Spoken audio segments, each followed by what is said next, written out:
Hey, you. Looking for something? Where do you think you're going?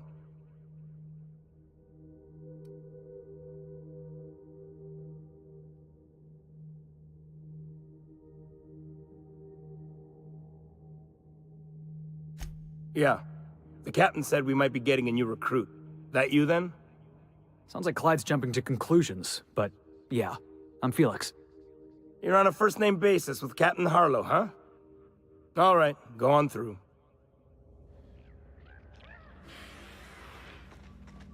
Got my sights on you. Nothing to do but stand around and watch the stars go by.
Nothing to do but stand around and watch the stars go by.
Well, hey there, Hullhead.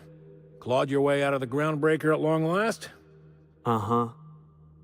Oh, sorry, were you expecting me to say something? Maybe a long time no see, or a you've aged, old man?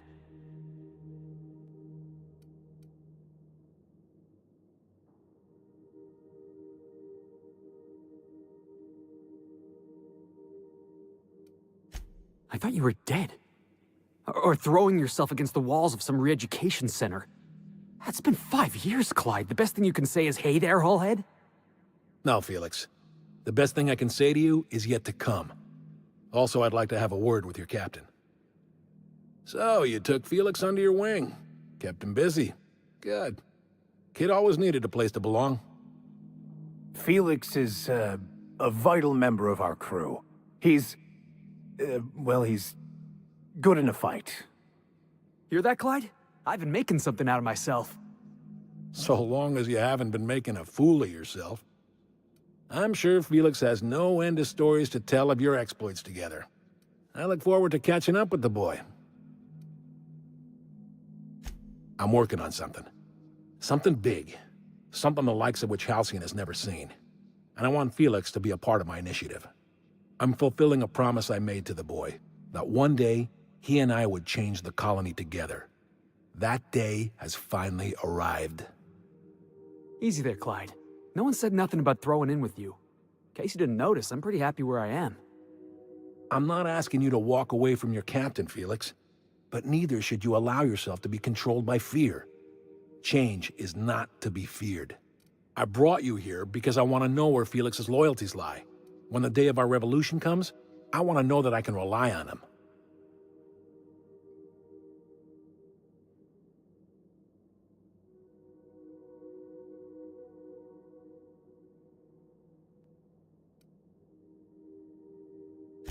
Everyone in my crew proves their loyalty. No exceptions.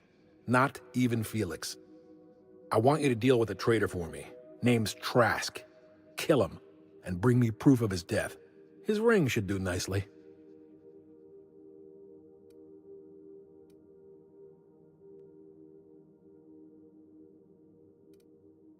Then Felix will have done me a favor, and I will be grateful.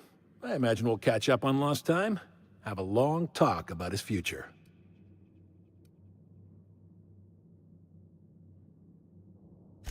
Ratted us out to the board. He's been an informant. Has been for years. When he realized I was onto him, he and his little cadre mutinied. Killed 5 of my own and tucked tail. I don't know where he's hiding, but his wife might. Rosanna. Lives on the Groundbreaker last I checked. Rosanna knows my crew by name and face, but you're a stranger to her. She'll talk to you.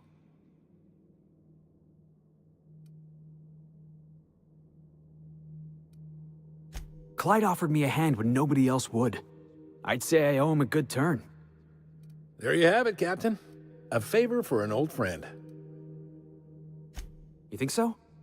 Maybe we should have a word with Trask. Get his side of the story first. You'd be wasting your breath bandying words with that traitor. But if it makes you feel better, by all means. Remember, I want proof. Bring me his ring. I don't care if the hand's still attached. Here, my token. Think of this as my personal signature. Anyone who knows me by my works will know me by this token.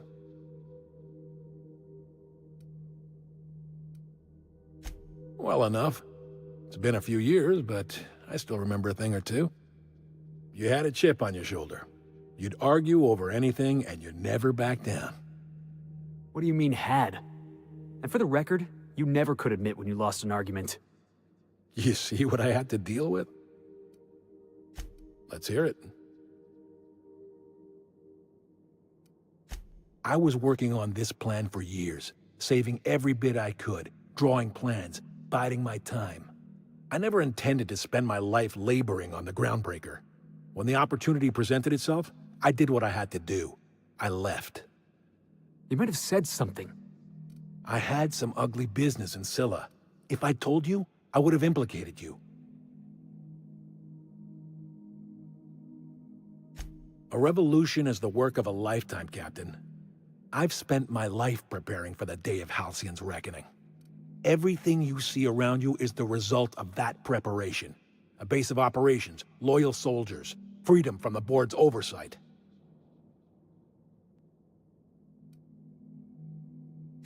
The skies around Scylla are curiously absent of patrol ships. It's almost as if the board's sphere of influence is shrinking. Besides, our facility is well armed and located on defensible terrain. If the board tries to lay siege to us, we'll make them pay.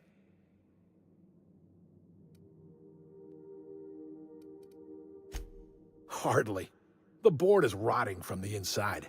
Tomorrow, next year, a generation from now, eventually, the board will fall to pieces. Entropy is the natural state of the universe, Captain. All systems inevitably dissolve. When that day comes to Halcyon, we will be ready.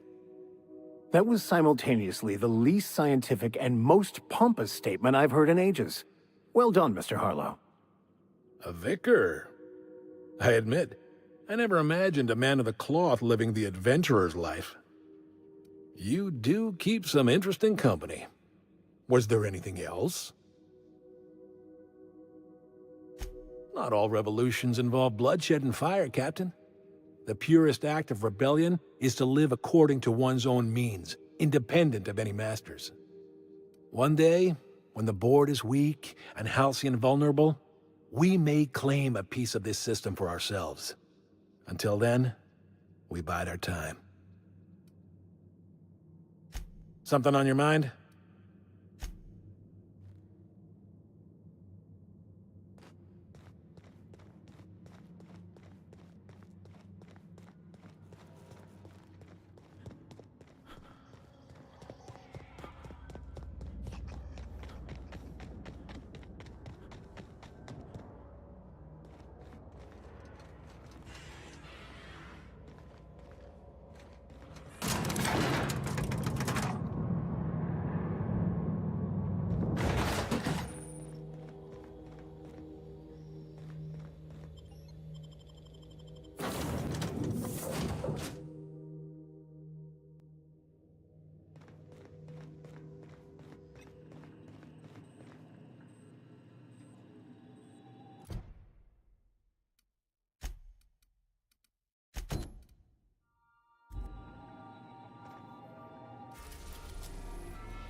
Destination reached. Scylla.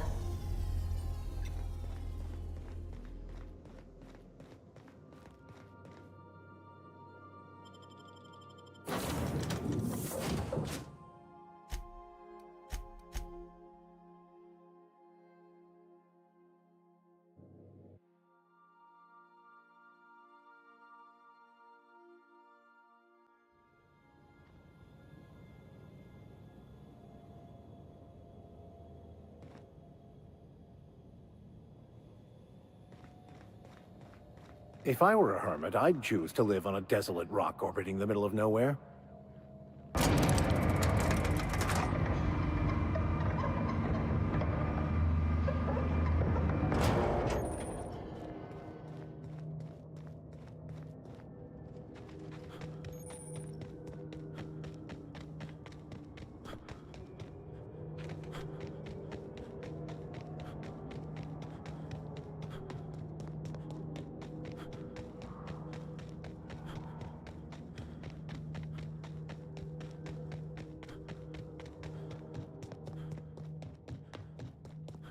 We're getting close to the hermit.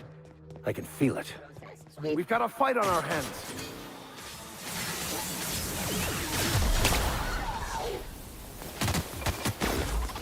Everyone all right?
What have the solar winds deposited on my doorstep now?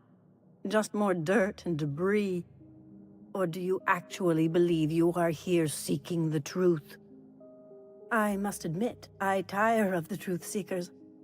Mayhaps you're here to rob me? That would be so much more exciting.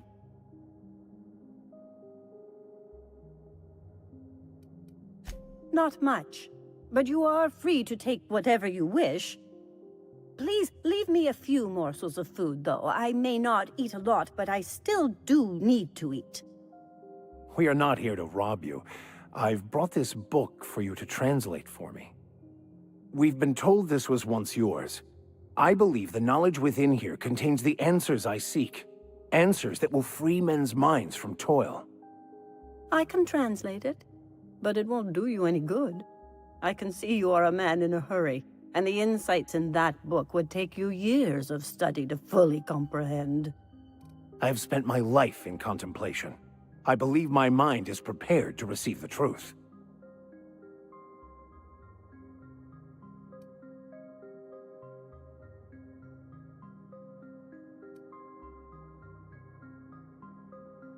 There is one way that can speed up the process.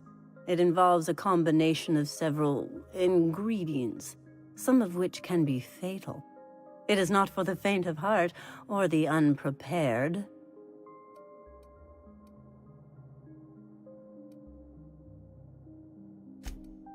A crass way to put it, but yes. Chemicals that can expand or destroy the participant's consciousness. Either hallucinations followed by unconsciousness and a headache, or raving insanity, which can be fun in its own way. And I believe he may be right. There is both violence and peace warring inside you, Max. This process would be extremely tenuous for one such as yourself. I'm committed, no matter the cost. Well, shit. We've come this far. If we die, at least we'll die hearing colors and seeing sound.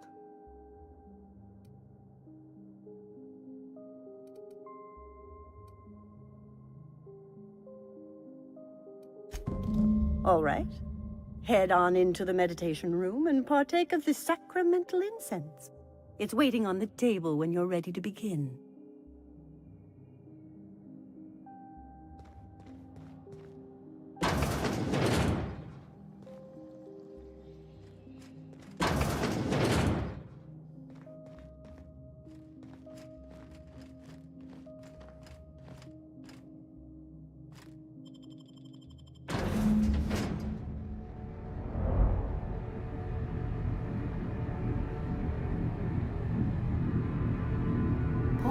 Poor Maximilian. Maximilian, why are you still doing this? You've been fighting against the world since before you left home. Haven't you figured out yet that the more you fight, the more pain you cause yourself? Mother, you're dead. You can't be here. I knew this was too good to be true. These are just cheap hallucinogens that have...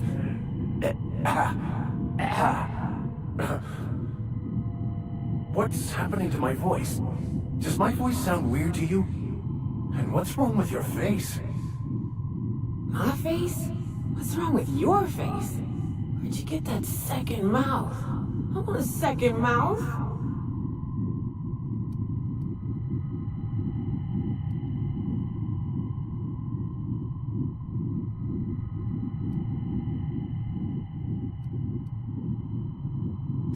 We are obviously the victims of a tasteless joke being perpetuated. Perpetrated? I mean, we're being made fools of, aren't we? When I get out of here, I'm going to show that hermit what you get for messing with me. Maximilian, always ready to give up, to lash out, always searching for answers, but always in the wrong place, never looking inside himself. What in the void do you expect him to find inside himself? It's just blood and squishy bits and... Oh no. If I vomit on you, I want you to know I ain't sorry.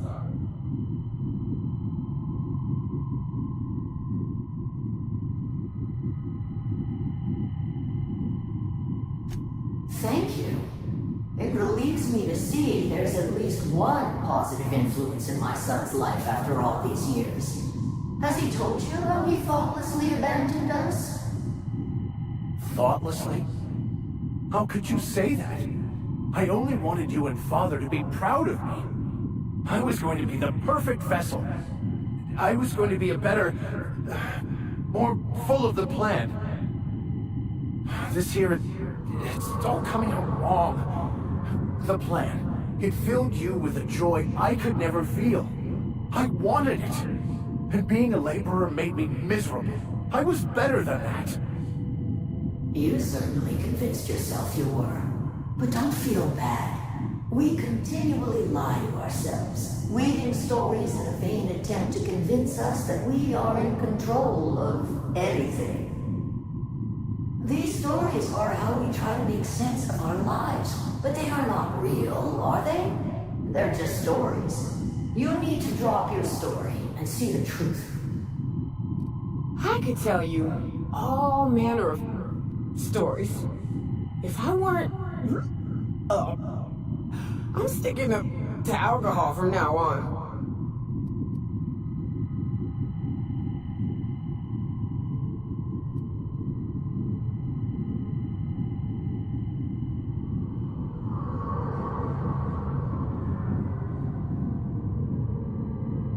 You want me to give up my discipline? My control? Oh, but I can't. I can't. Without order, there is chaos. You need to love the chaos, Maximilian. Let it envelop you. Take you where it will. Besides, you really have no choice anyway. No, that's not true. The basis of everything is order, not chaos. It's true, I know it is. So did you. Why are you denying it? Before you died, the plan made you happy. No, it didn't. I made myself happy. There's nothing holding you back but you. If you can't understand that, you will never understand anything. Goodbye, Maximilian. This whole thing, it's just a farce, right? Just my own brain working against me? You couldn't be more right. Hello, Max. What? Who? Why do you look like me? Are you me? Not really. I'm who you think you are. I am disciplined, controlled. I have no doubts. And I don't exist. Yet you have judged yourself against me your whole life. Why? Why do you berate yourself for not being me?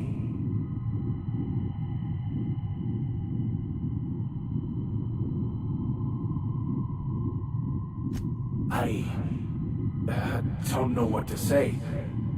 Thank you, Captain, but I don't know. Is it wrong to try to be a gooder, better person than I am? But that's not what you're doing, is it? You're desperately trying to find a story to organize reality in your head. A story to control everything. A new story of the happy you, the contented you, me. That's not... It can't be right. I've only been searching for the answer to the equation, because it will set us free, won't it? How? By removing the need to make any decision, to have your life completely controlled, the illusion of certainty. Your obsession allowed you to avoid the real question. Who are you? I'm Max. Me! I'm real. You can't convince me otherwise. Please don't convince me I'm not.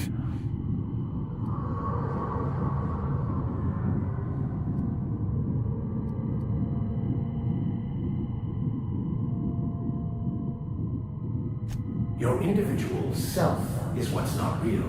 It is simply a concept. By the architect. Architect? How could I have believed in an architect? That's ridiculous. I must be losing my mind completely. What you're saying almost makes sense. We exist inside our thoughts, thinking we're in control.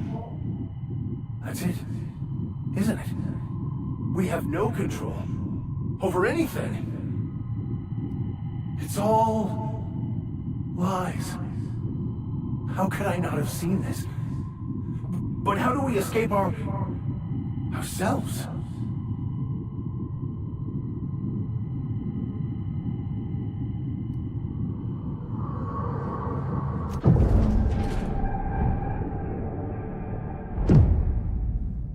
I see you're back with us.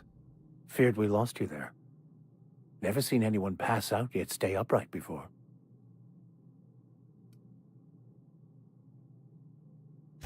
Ruined? You seem to be having quite the time. Though I must admit I was a bit concerned when you stripped naked and tried to eat your clothes.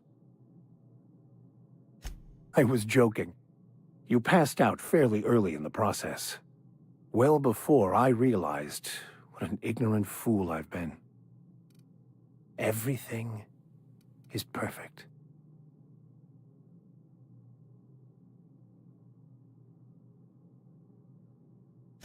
In a way. Perhaps it's more accurate to say I was asking the wrong questions. I understand so much more now. I see it all. All there is to be experienced, to be lived. Of course there is pain and loss, but the suffering is caused by trying to control reality. Clinging to the way you want things to be, not enjoying the way they are. I am content. I've finally found what I was looking for, even though I was looking for the wrong thing.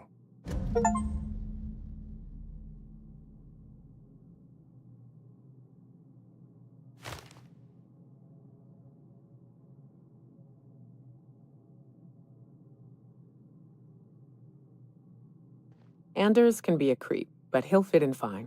Don't worry. What's up?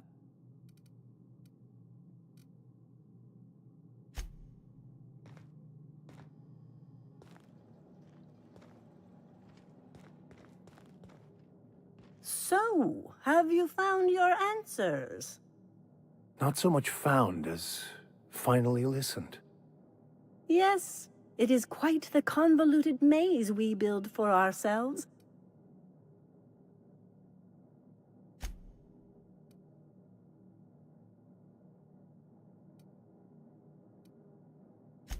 How right you are. Words are overrated.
I recognize this. They're dead set on screwing this place up, too.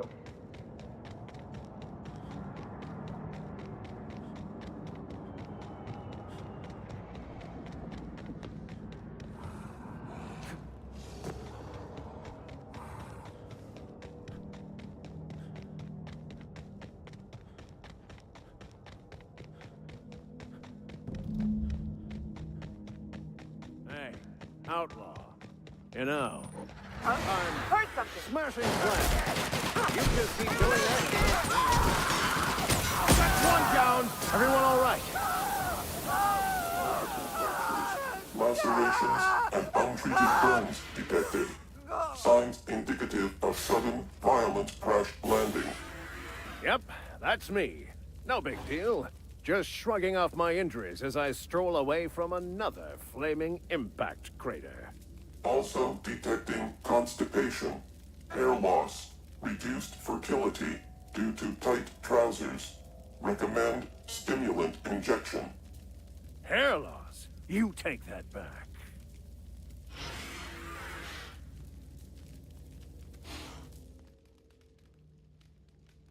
Tremendous work, friend. Here I was readying a daring maneuver, and you've come and saved me the trouble. Symptoms detected. Elevated heart rate, dilated pupils, increased sweat production. Subject appears to be terrified. I'm not terrified, you bucket of bolts. That's victory sweat. The one and only. Wait, who's asking? Wanda didn't send you, did she? I wager she told you to say that, the sly old bird. I swear, land on Groundbreaker even a moment tardy, and that busybody's already been up your ass an hour. You tell her these automechs are coming, and sending a hired stooge to rescue me from certain peril only furthers my delay. No offense.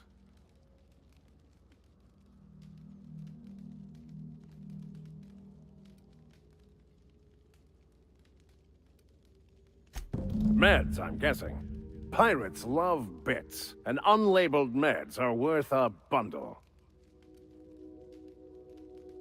Supposed to be for the Groundbreaker, but getting shot tends to hinder one's delivery plans. Hey, who you calling bootleg? I'll have you know these are 100% genuine stolen drugs. Because the board, in all their herpetological wisdom, will only sell the meds at a huge markup. Groundbreaker knows better than to pay board prices. Not when they've got me running for them. Not a damned one. I'm a free man. There isn't a corporate snake that can hold down the inimitable Captain Irion. Well, I've got some repairs to do. Thankfully, I'm as skilled a mechanic as I am a violence resolution expert. Then, to the Groundbreaker. Better late than never, I say. Unless you're very late. Then you might consider defaulting and skipping station. Those fees will bankrupt you.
limits are too Oh, good. I'll fight.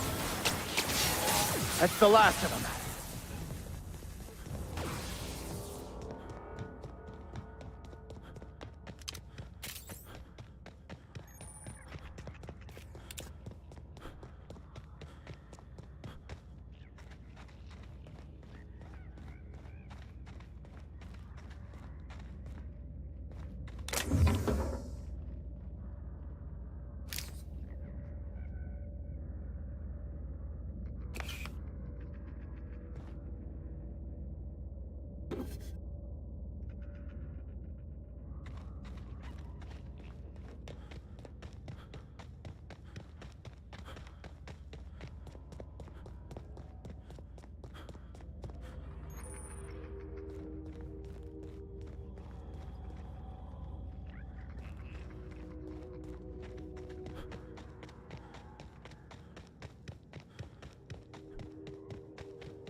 We're now in orbit above Stellar Bay, Captain.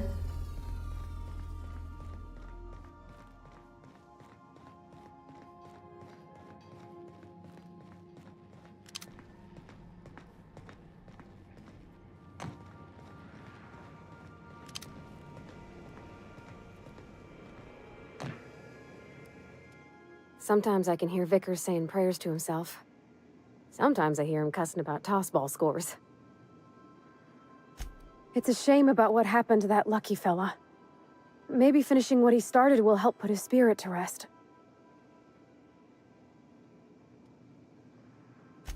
Not a word. And I've been sticking my nose in every one of our stately ladies' crannies, stem to stern. Oh, law! That sounds untoward, don't it? That ain't what I meant. Point is, Captain, Mr. Hawthorne left all kinds of scribblings behind panels and under consoles, but ain't a lick of it mentioned Mr. Lucky. So whatever they got up to in the past must have been really extra secret. And lots of fun. Sure thing, Captain. It sure is lonely out here on the edge of the colony. Anything could happen, and ain't no one gonna come to help us. Alrighty. You change your mind, you just holler. You know, whoever wired this ship up had no idea what they were doing.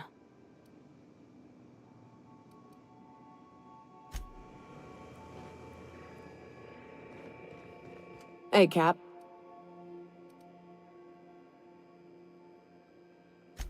Oh, that's just Frida. She's the first rapt I ever killed. I had her preserved. It had been when I was a kid, so something on the order of 20 years. My parents were very proud. Oh, sure. Once in a while I've got to bury her and come back later. She's a big girl, tough to lug around. But she's been with me a while, so... Her. And of course, she's a great conversationalist. Never argues, never judges. Hey, Cap.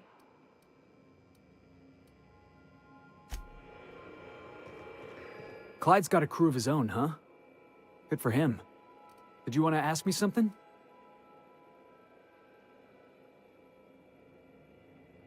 I know. Clyde comes off rougher than Mantisaur hide. He's a good guy, though. Just gotta get to know him.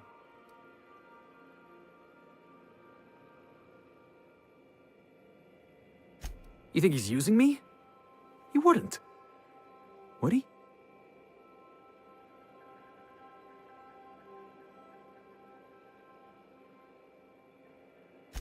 that he's probably using me. Yeah, you're right. I guess he thinks I'm still just some wide-eyed tenderfoot looking for a scrap. Maybe we should go have a word with Trask. Get to the bottom of all this. Yeah, boss?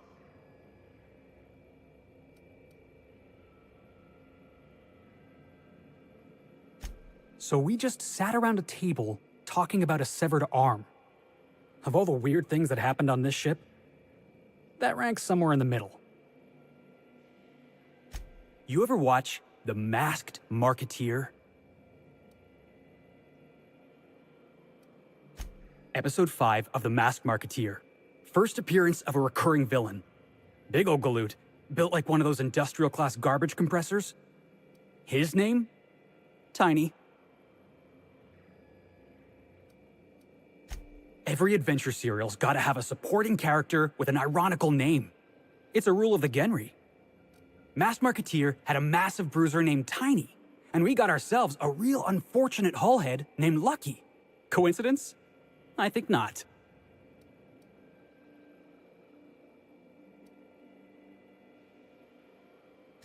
Exactly.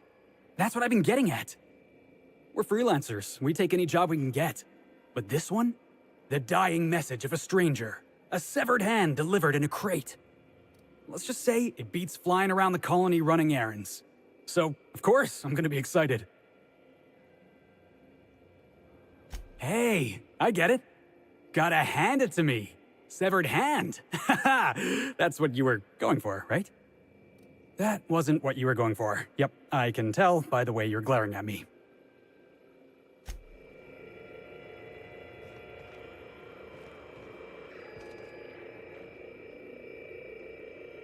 Hawthorne, if you're getting this, something's happened to me.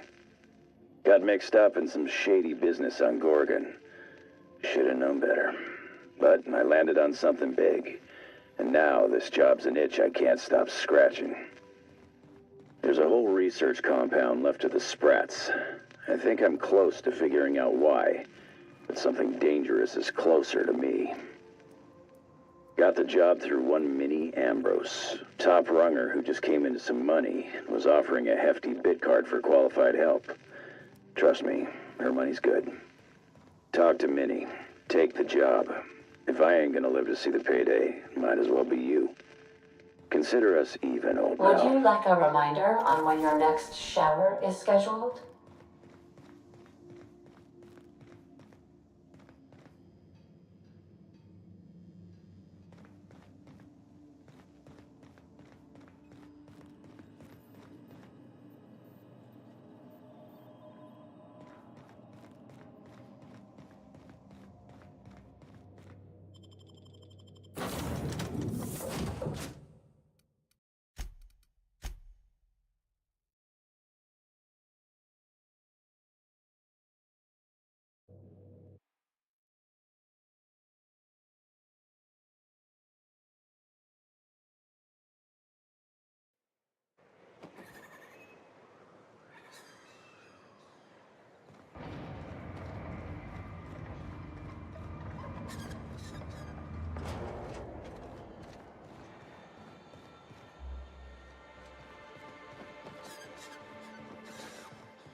You think maybe you could get some of your friends to land here too?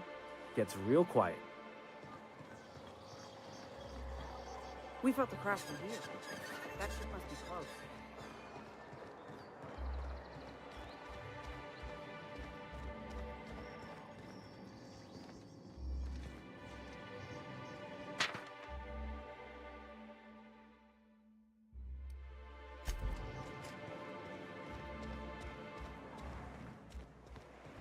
What are the chances of all the times and places we could have been born? Yeah. We're here, light years from Earth, going about our lives. Every time the punch clock peels, the worker... Oh, thank you for stopping. Everyone acts like nothing's wrong, like my little boy isn't at risk of being eaten by some vile creature. Please, you have to help me get my little Tucker back. He ran away and is going to get himself killed. Oh, I just know a raptidon is melting him with acid as we speak.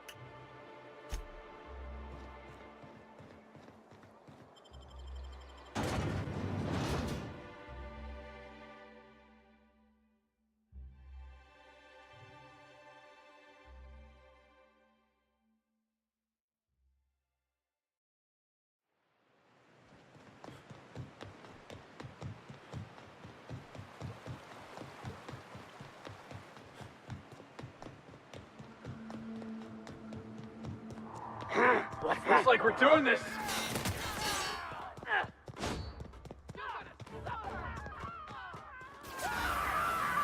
Everyone all right?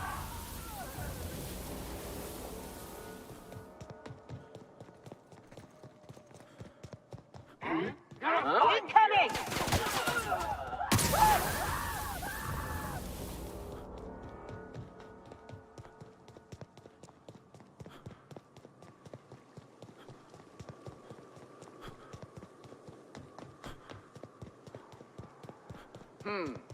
Here they come! Yeah! Let's take him down!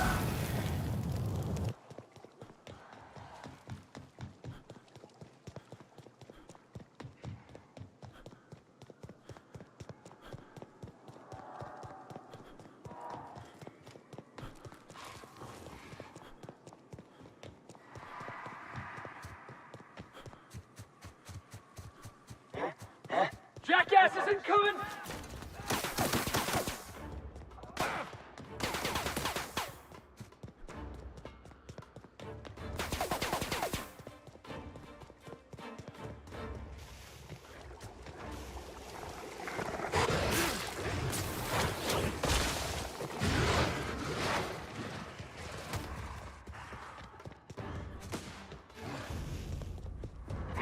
Something there. What the fuck? That's the last of them.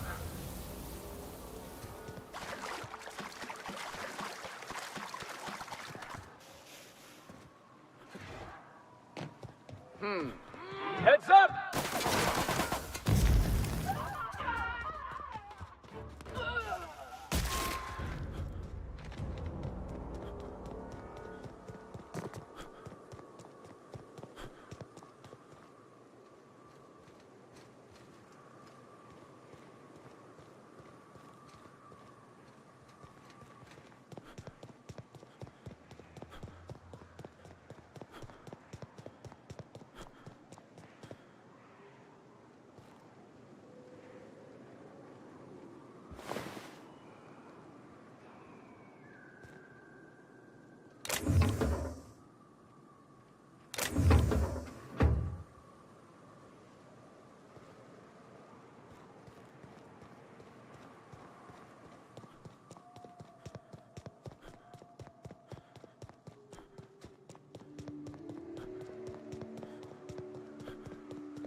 Here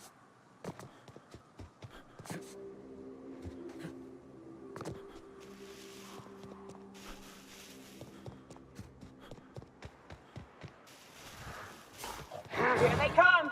Huh?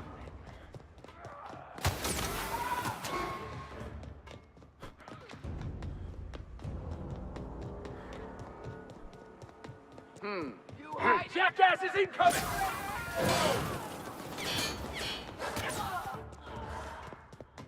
Huh? I smell blood!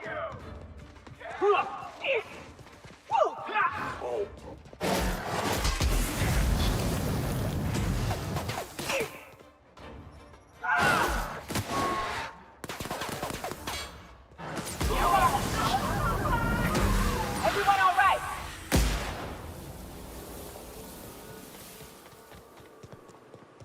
Huh? Gonna find you! Good catch!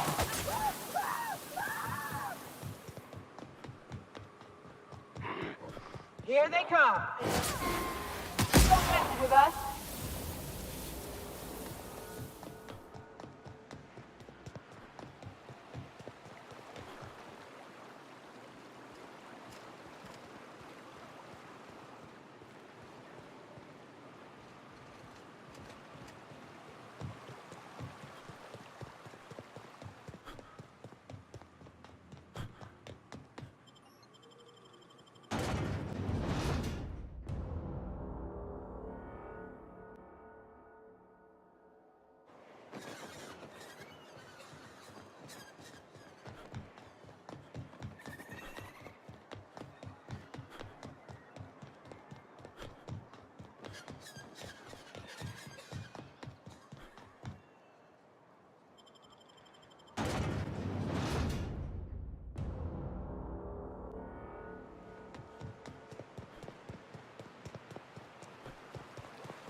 Big mistake!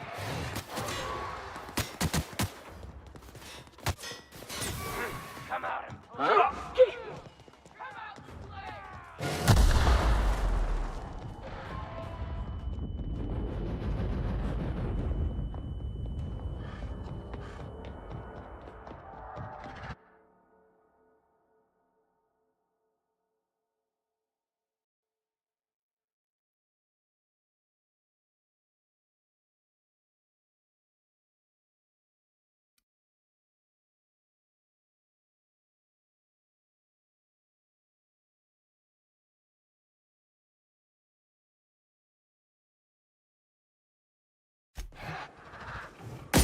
doing this! Perfection! Yeah, that's what you get.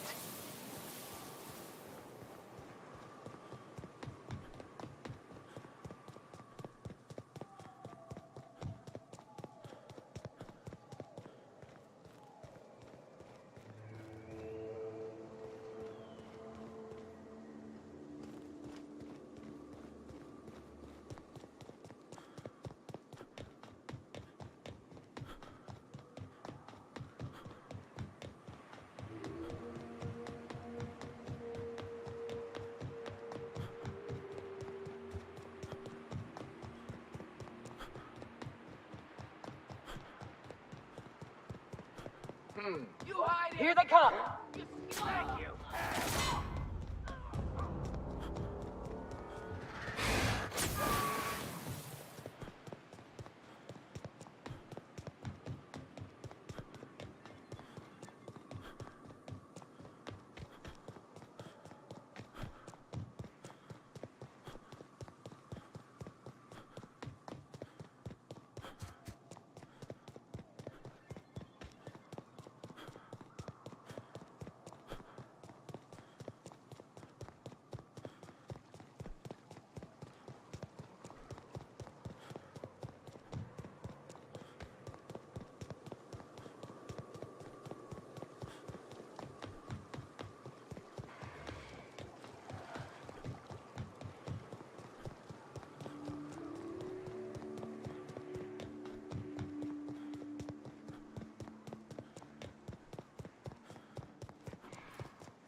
Huh?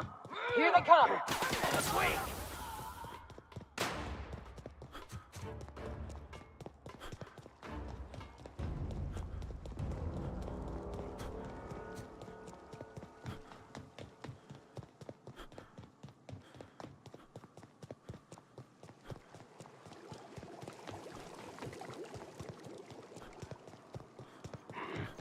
Incoming! Attack! Nothing like a good tussle.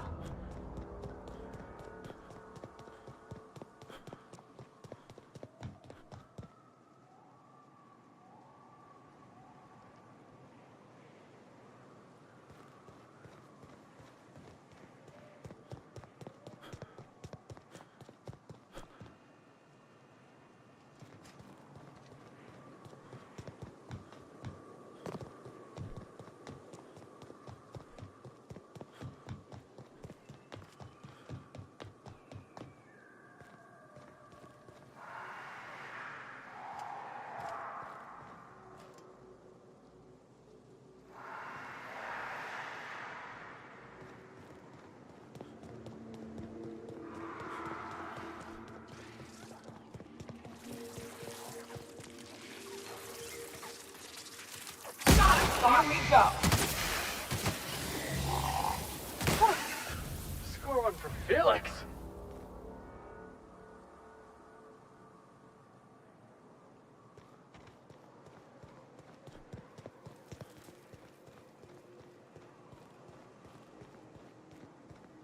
Must be MSI's work. They got a knack for burning bridges.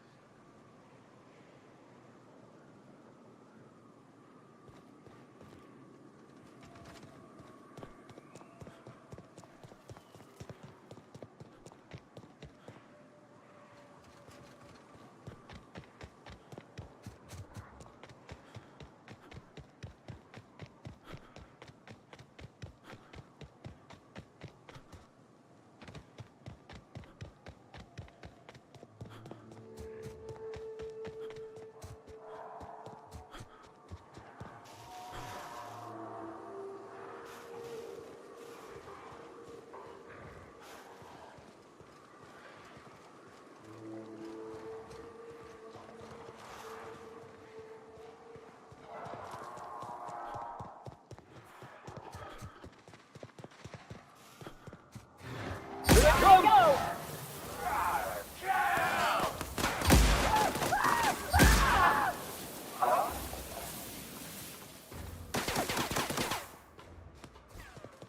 Everyone all right?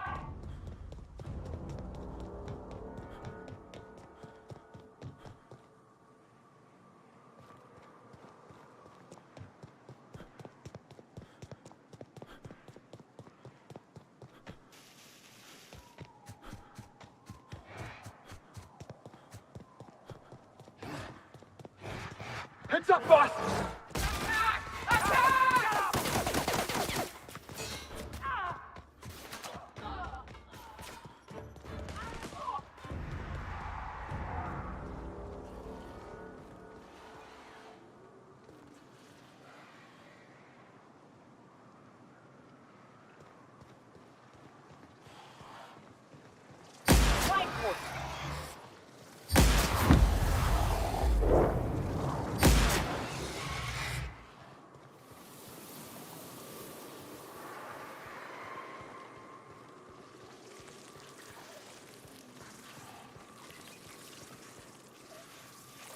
Heads up! Let's go!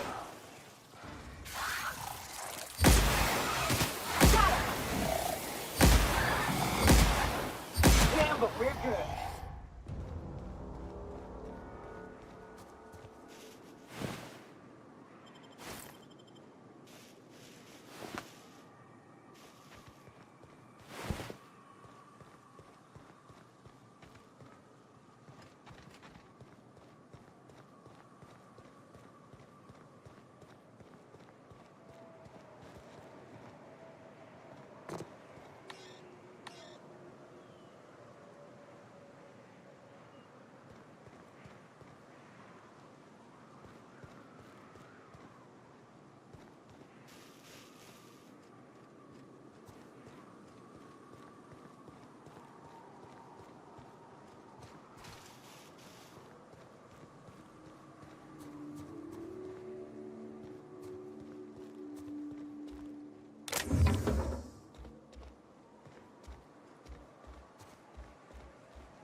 Huh? Here they come!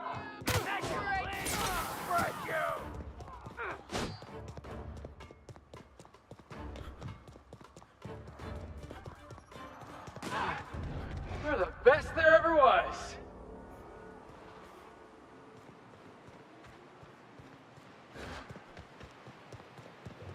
Incoming!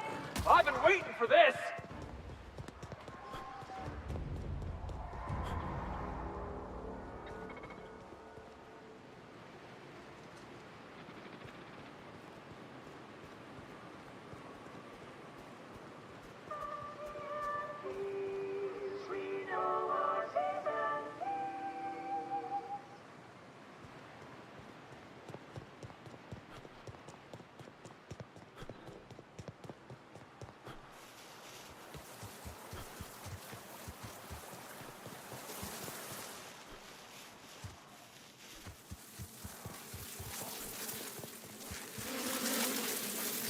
Was mine. Oh, you are in for it now.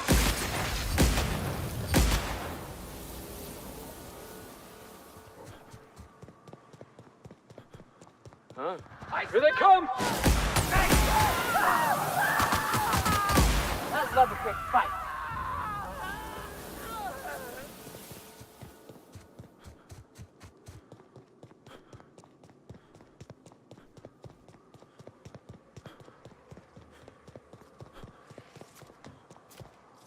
Opening fire! No mess, but the best.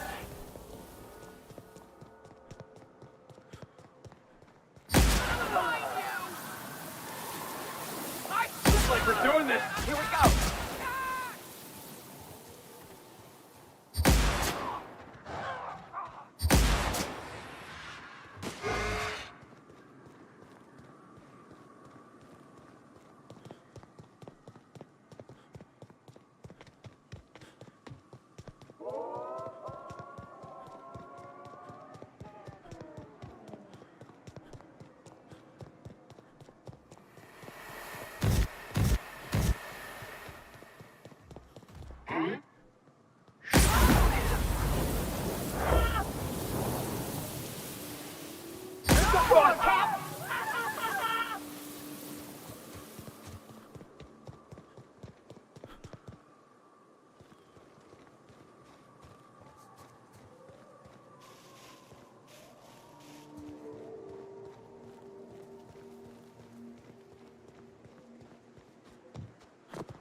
Here we go! Don't mess with us.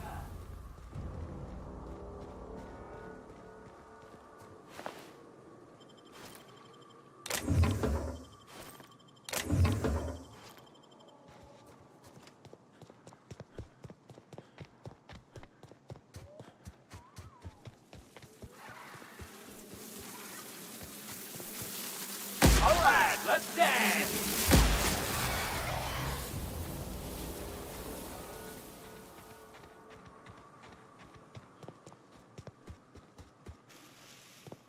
If you're living up in a tower on a place called Devil's Peak, you might be some type of serial villain. To be honest, I'm surprised it's still standing. Every time I set foot inside, I half expect the tower to fall over. Huh? find you! Heads up!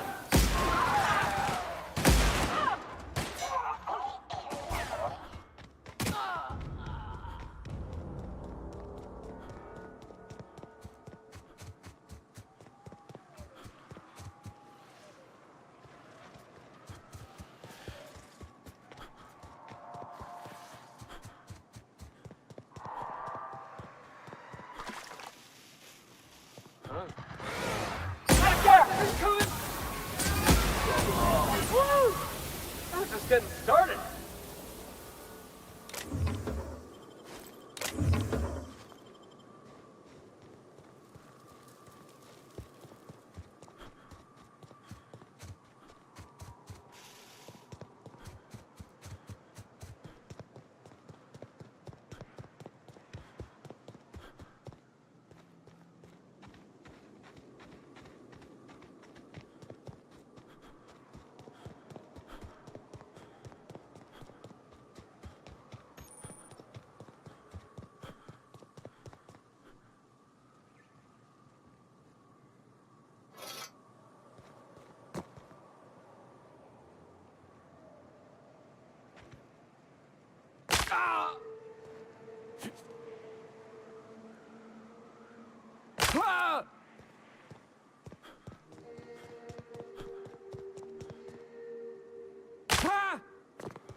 One down.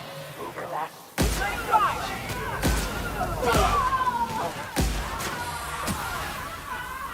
Everyone all right?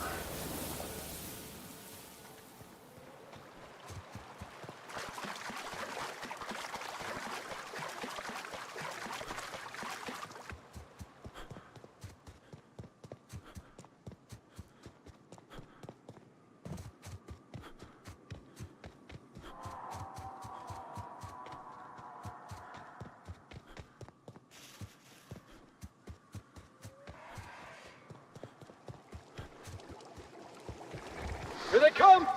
And that's how it's done, Captain.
Looks like we're doing this.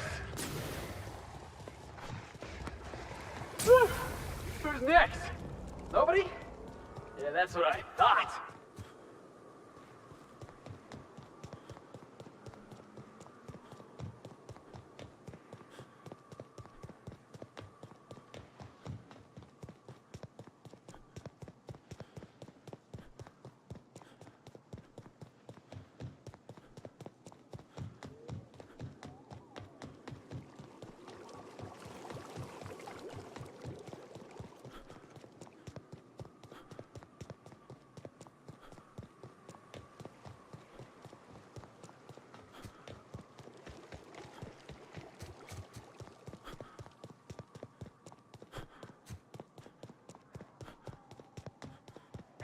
What's that noise? Incoming, Captain!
Here we go! That hat hurts.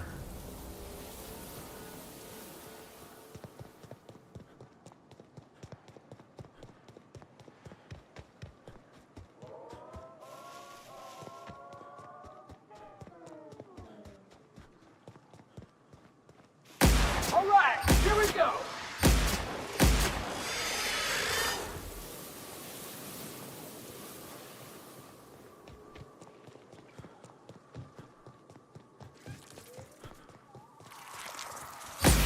Coming.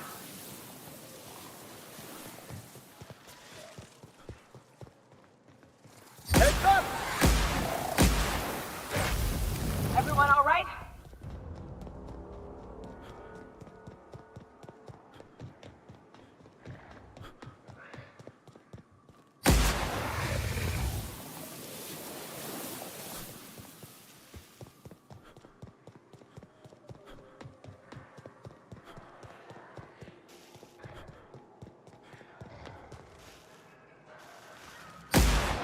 Let's go, boss!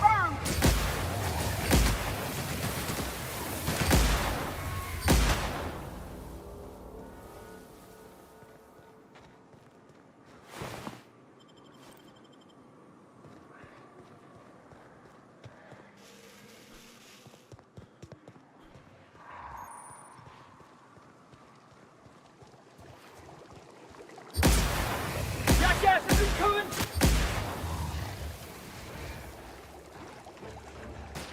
What? Score one for Felix. You go on ahead, Captain. I'm not keen on ships, even when they're in the best of shape. I'll keep an eye out. Go on ahead.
chief engineer on this gunship, and I'd like to let the record show that our captain is a total fucking hullhead.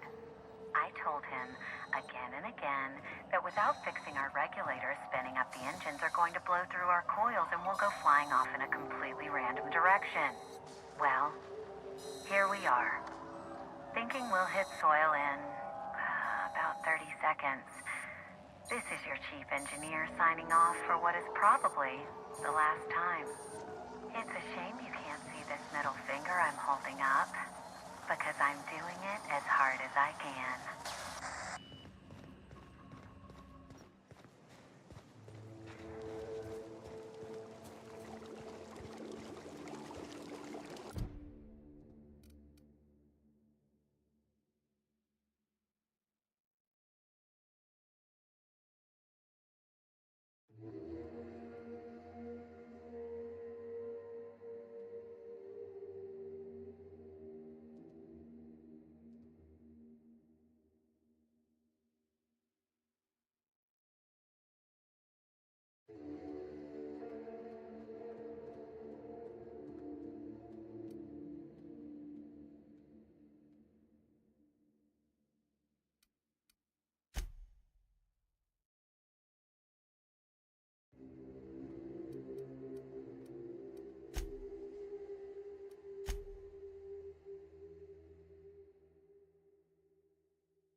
What do you think you're doing?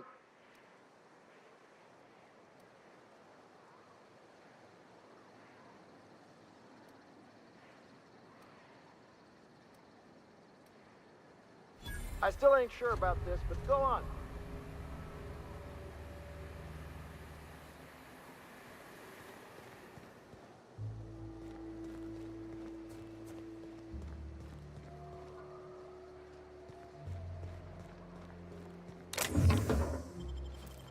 I saw that! What do you think you're doing? I still ain't sure about this, but, go on.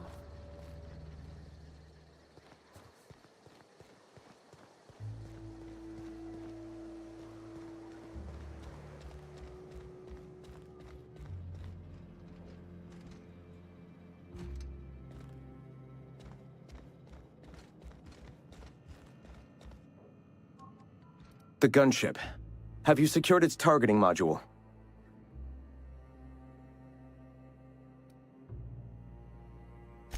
Mount its guns to our walls or the walls of Stellar Bay.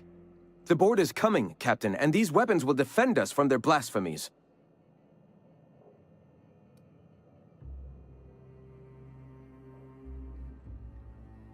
Yes. My, how we've grown.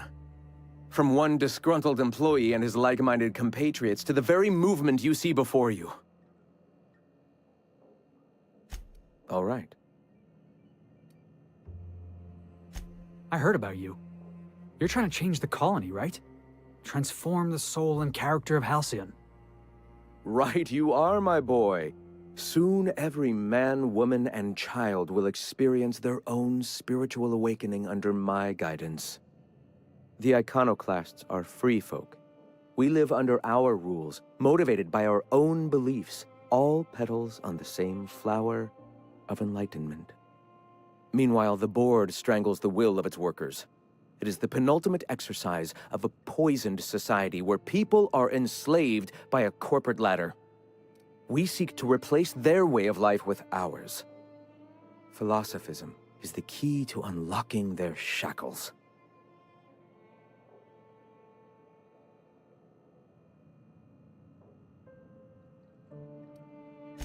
This is not anarchy. Society requires structure, Captain. It is just that the board's structure is killing the colony. Ours will not. Go ahead.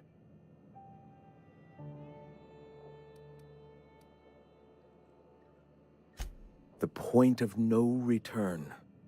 When your mind fully opens to the eternal truth. Every philosophist experiences it along the path to enlightenment. For many, it is the first brush with the cold of death, when they realize that all of their lives have boiled down into the single truth of that moment. Mine was witnessing my friend and colleague transform into the very evil we sought to combat. Now he runs MSI just like the overlords before him.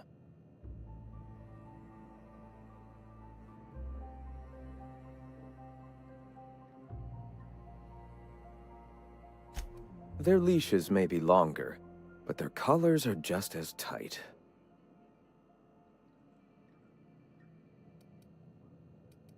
Not in the sense of a single entity, fashioning the universe as a whittler fashions a flute.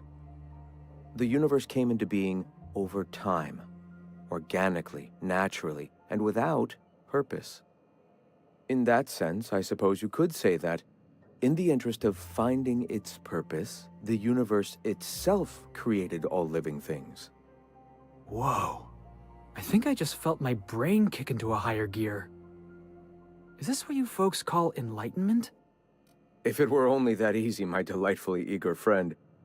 You've taken but one step on our long and arduous, but ultimately fulfilling, path toward the eternal truth. Ah, the eternal.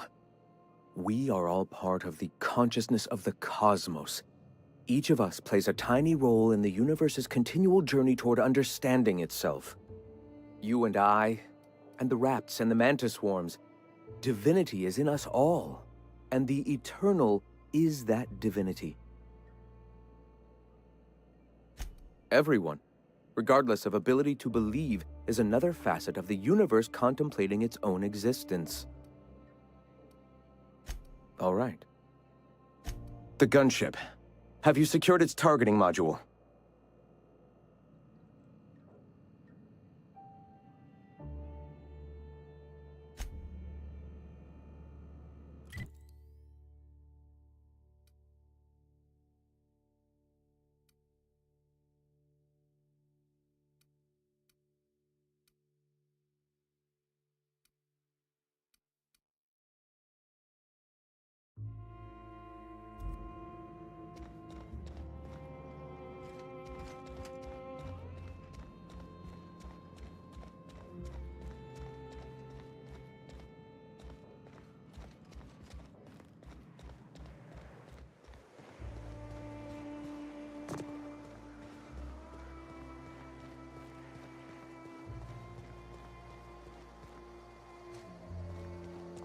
All I'm saying is it ain't worth it. It's gonna taste like sulfur all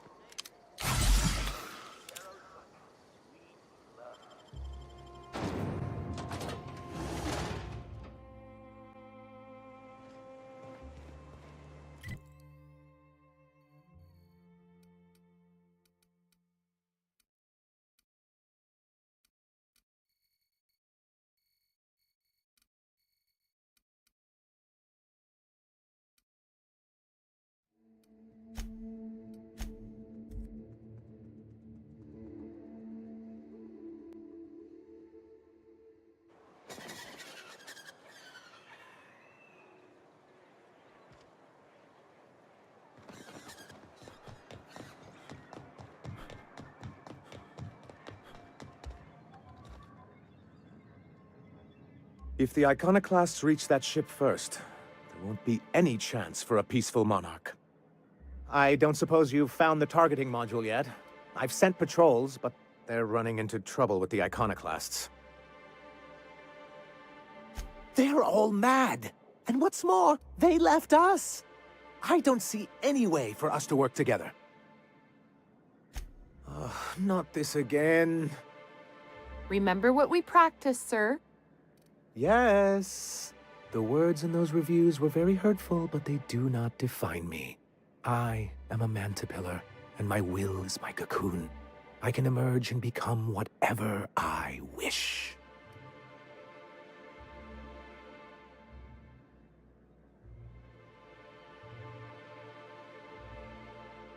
I hadn't thought of it that way. Perhaps you have a point. Supposing you're right, who exactly would you have me work with? The Iconoclasts are not the most compromising sorts.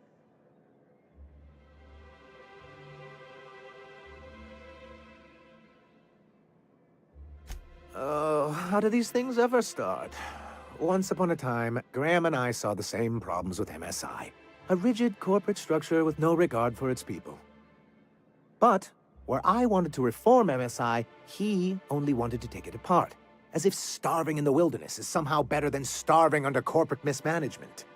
He won't hear reason now, and I wouldn't trust him again. That's an interesting suggestion. I confess I don't know much about her except that she worked for Rizzo. There ain't a body on this planet that can keep a group patched up like she has. I don't know how she does it. I'd be willing to consider it, but I'd need to see her review first. Very well. I can't promise anything, but let's see what we have here. Well, it seems like she's actually very qualified. If it weren't for her, I'd wager the Iconoclast would have died off a while ago. I wasn't expecting to say this, but if you can put her in charge and convince her to agree to a meeting, I'd be willing to discuss terms.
Something on your mind, Captain?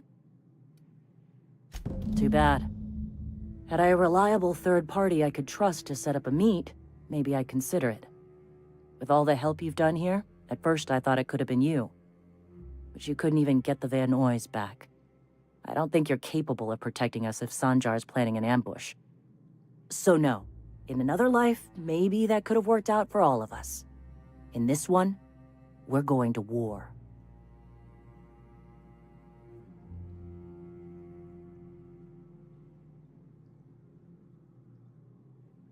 What? Sorry. Long day.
The gunship.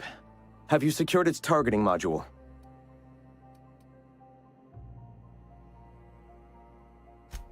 At last. Now we must secure the Stellar Bay landing pad. We will fortify the city against the board's assault. Those MSI stiffs won't know what hit him.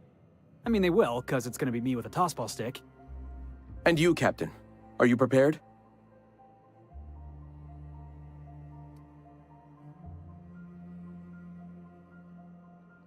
No.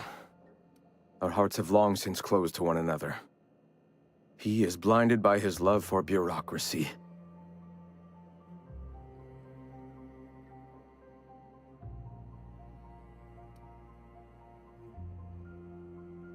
Time is of the essence, Captain. Be swift with your decision.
We're now in orbit above Fallbrook, Captain.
You seen Arthur today?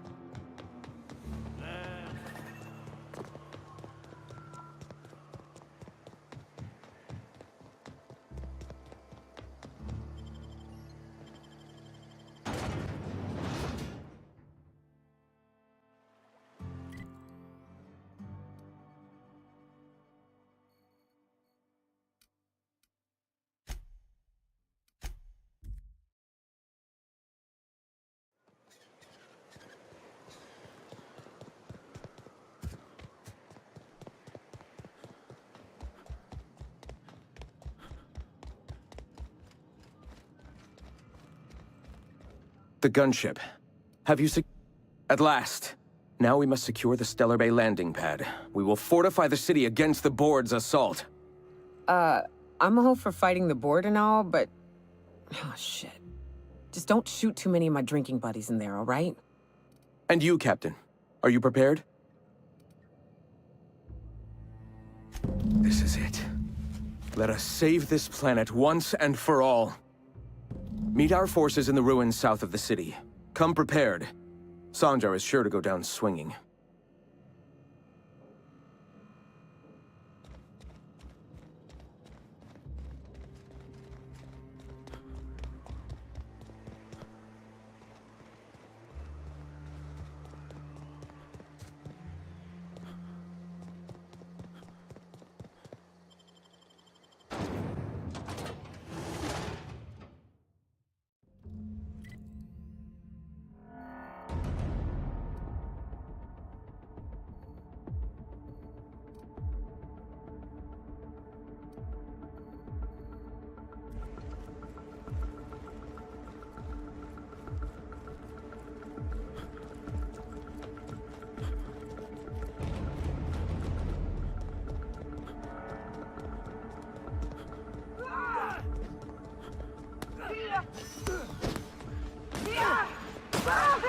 Heads up! That's how it's done, Captain.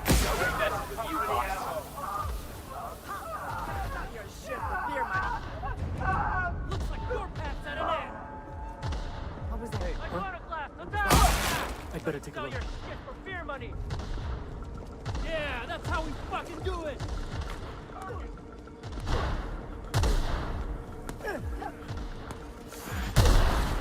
Take him down. I'm moving in. Here they come. We're taking losses. Asshole. Everyone all right?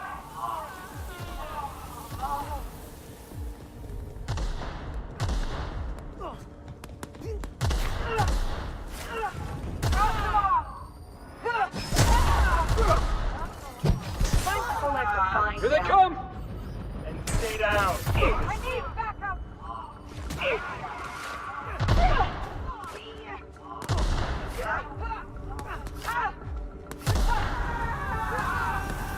I can deal with this one. Incoming.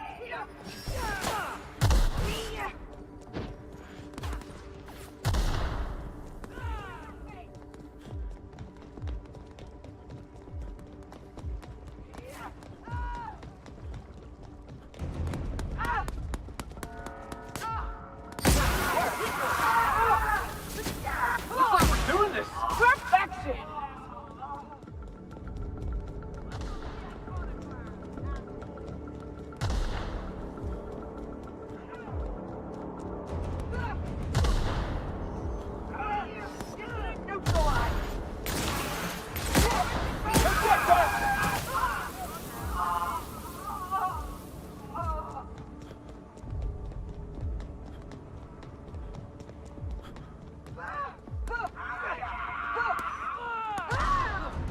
Waste of company ammo.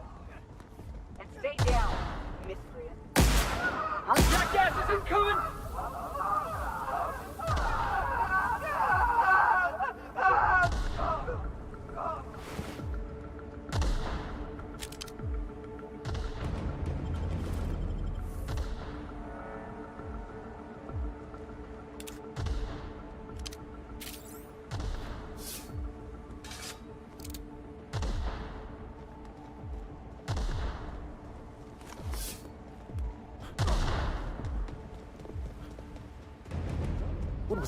Here they come!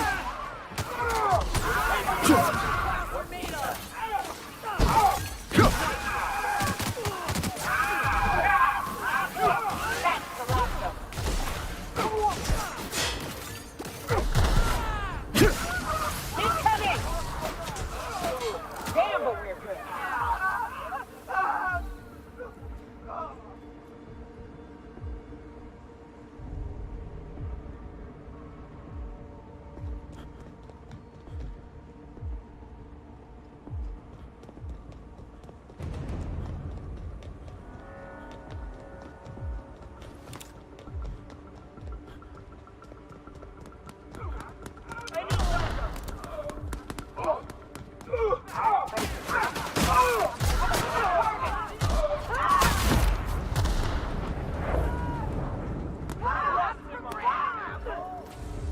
Wait for company ammo.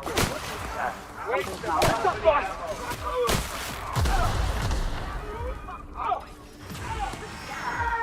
Company go! Heads up!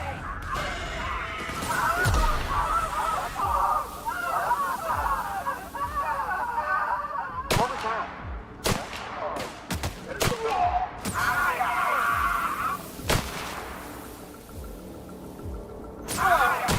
That's the last of us!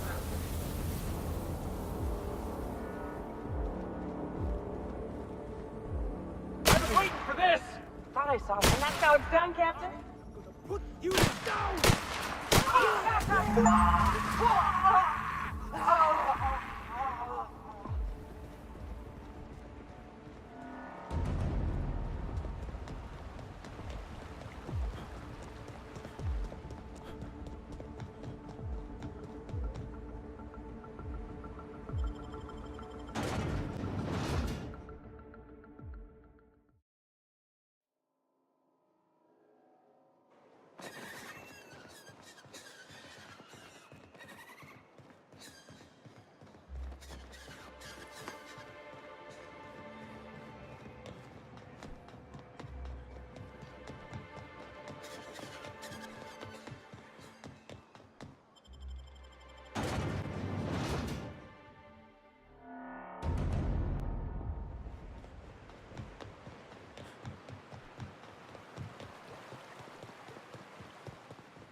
I thought this would be easier. Sanjar's death is surprisingly heavy on my conscience after all this time. But I mustn't let that distract me from our victory. We can now take our truth to the stars, Captain, and I have you to thank for that. The boss said it best. Whatever it takes to liberate Halcyon from the board, we'll get it done. Your enthusiasm is truly refreshing, young man. And save it we shall. With every step we take forward, the board's time dwindles. For the moment, we will recuperate. Collect ourselves and our resources. Know if ever you find yourself in need of a favor, you may call upon your friends in Stellar Bay.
Hey, Cass. Knock, knock. Always imagined Fallbrook would be...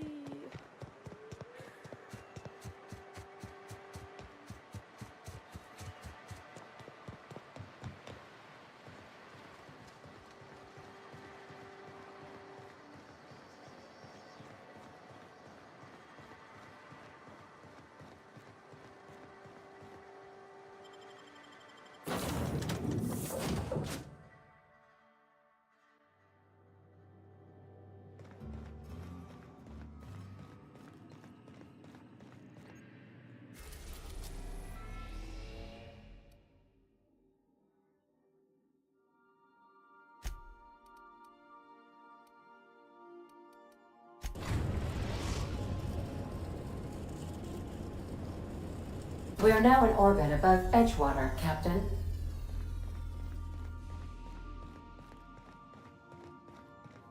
I'll lock up behind...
I'd wager this is the outpost. Rebecca! And looks like we're doing this! That's the last of them.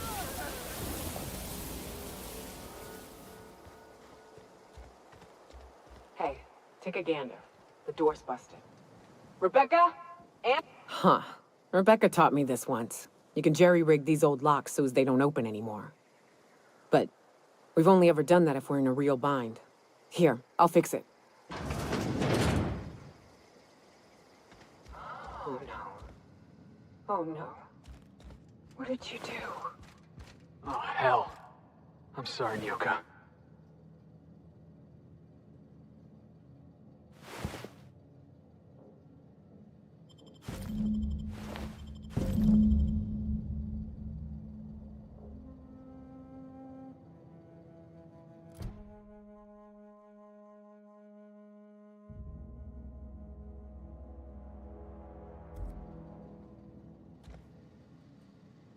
At least I know. Ought to have learned by now that getting one's hopes up tends to open them to being dashed across the stars.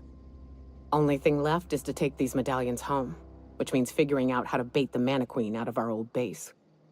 The most pissed off I've ever seen a queen was when a foreign species was on her soil. I'd wager the stench of a primal might do the trick.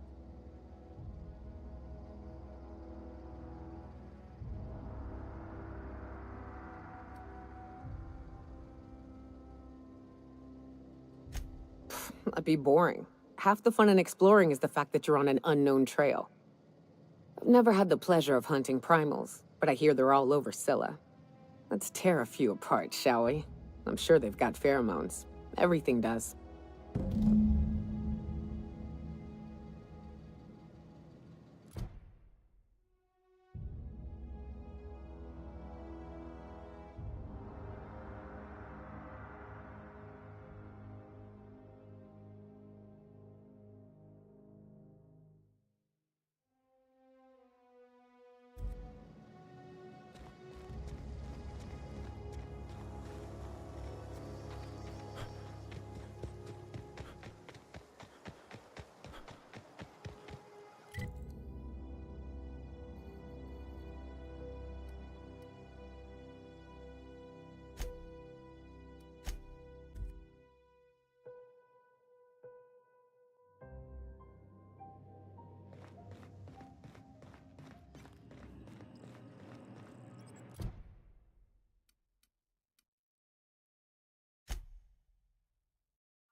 Destination reached. The Groundbreaker.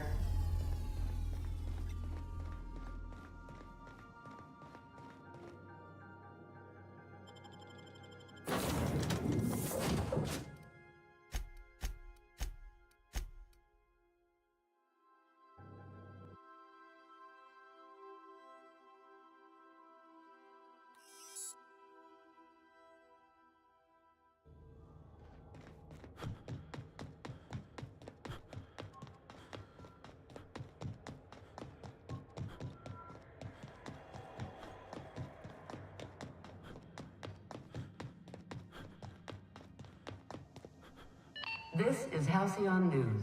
We interrupt your regularly scheduled advertisement for the following story.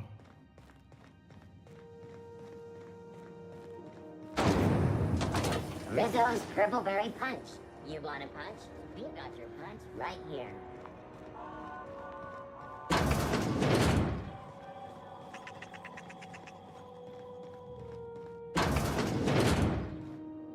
Gracious. I was just sitting down for tea. I think I got just the thing, my dear. A few years back, Auntie Cleo's put out a home makeover kit, and I snagged a couple for myself. High-grade shampoo and conditioner, scrubby brush, a nice lotion, that sort of thing. I still got 'em, too. What's the scrubby brush for? Cleaning around your nails, sweetheart. Gets the engine grease out. Makes your hands soft. Most folk don't got the time. Or bathtubs for such, me included. I'll let you have one on clearance. You want rosish, mock apple and cinnamon, or refurbished ship?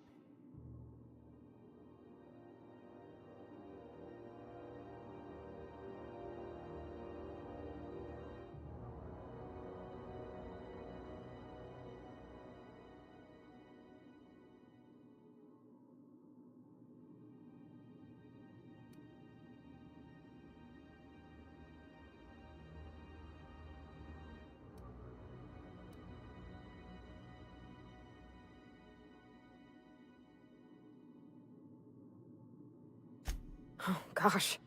We never talked about what kind of smells she likes. I think pretty much every spot on Groundbreaker just smells like old socks. It comes down to what sort of intent you got.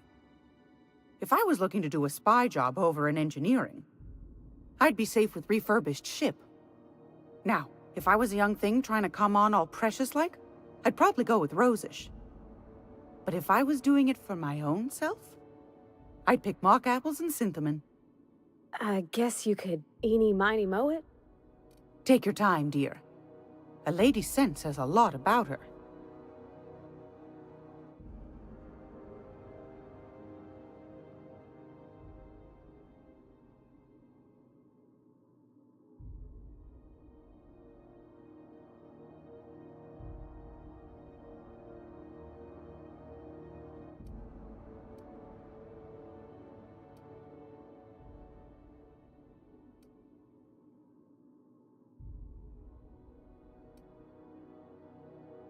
Like grit and grime covered over with cleaner, you mean? Well, that's a smell that means we're really going places. I'll just wrap that up for you, since it's for a special occasion. I'll pay for that, ma'am. Thanks for being so helpful. You're welcome, dear.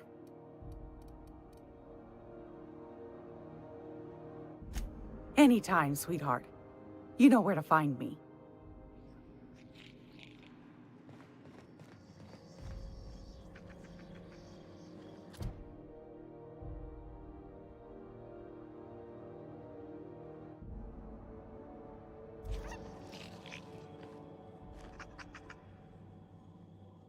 I hope this fancy soap we got is extra strength.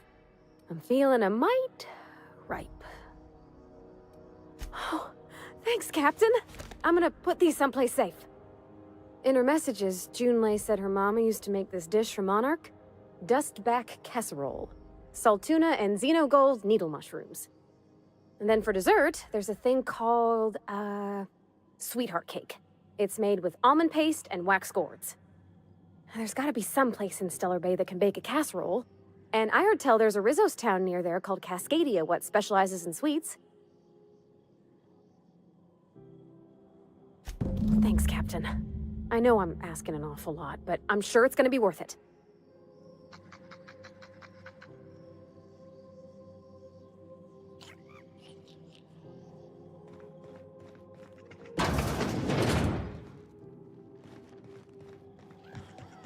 This is Halcyon News.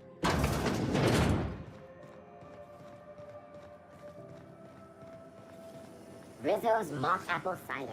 A hard cider for a hard life.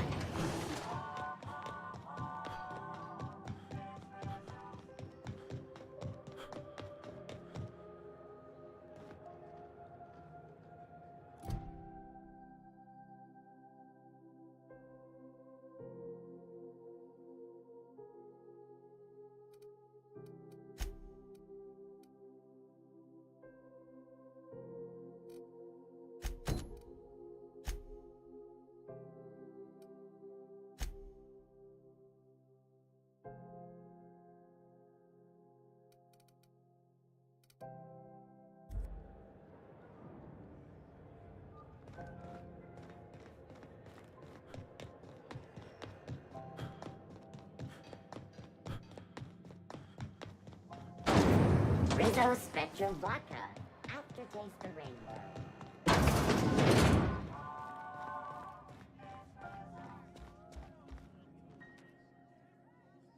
You mind trying to have a moment here?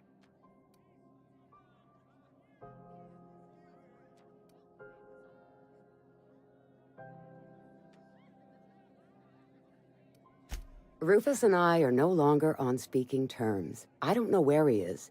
And if I did, I wouldn't tell you. That's Harlow's mark, no mistake. Guess he's not letting this one go. I don't want any manner of harm befalling Rufus. Not on my account.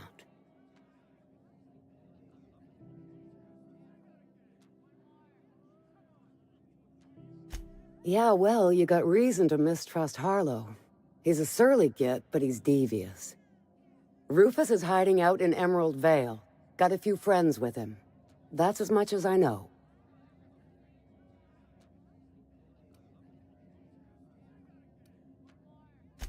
Please, just make it quick.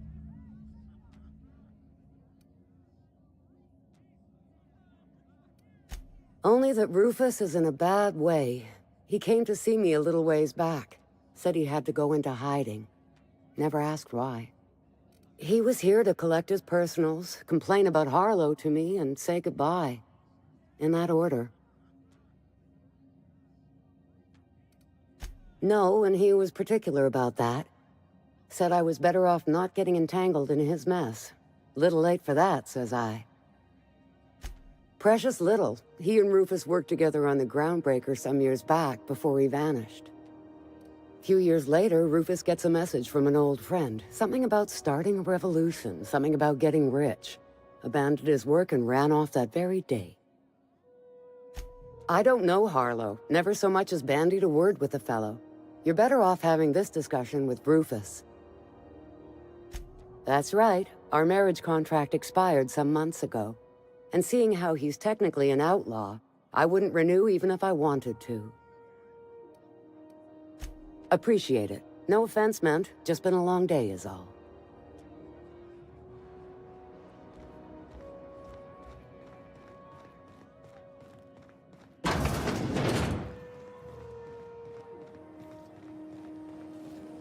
Rizzo's Purpleberry Budge, a soft-flowered candy shell around a sweet purpleberry-flavored center. Suck it, chew it.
Destination reached. Scylla.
What was that? Jackasses, he's coming!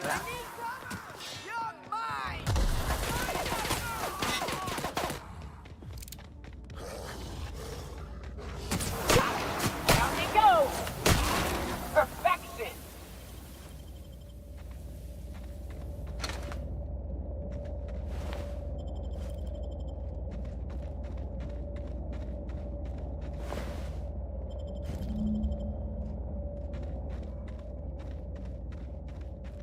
I'm jumping at shadows here.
right. Let's dance. That's mine.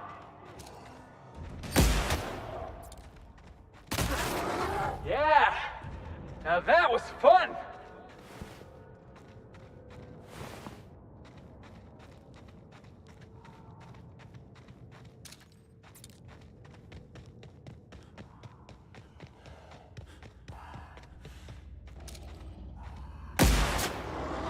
Here we go.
Here we go.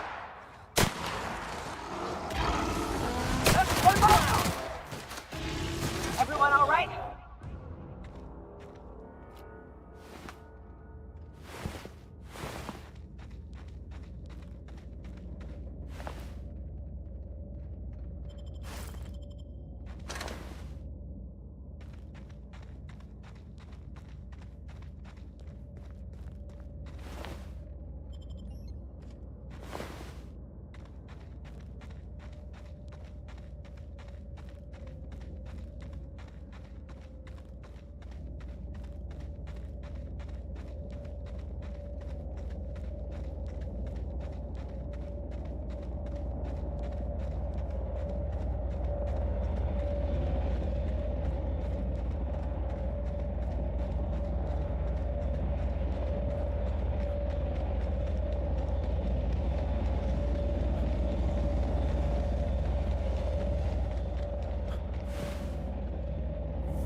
Take him down.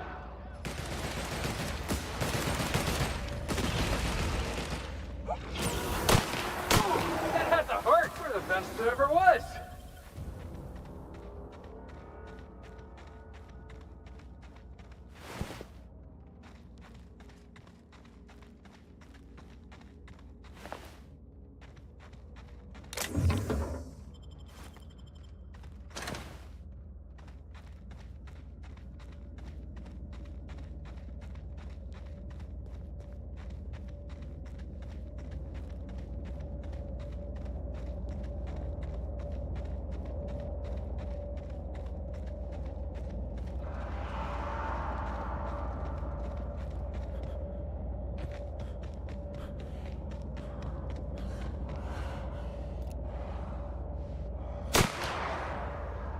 This will be fun.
We are now in orbit above Stellar Bay, Captain. No blockade is a match for my piloting skills.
I wonder sometimes what they're doing on other colonies.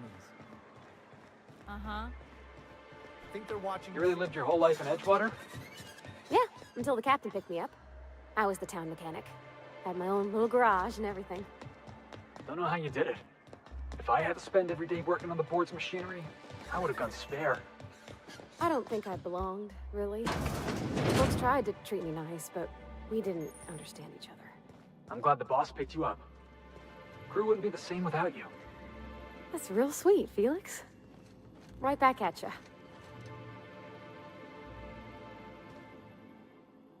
Whoa, by the stars, my poor heart. I just about pissed my jumpsuit.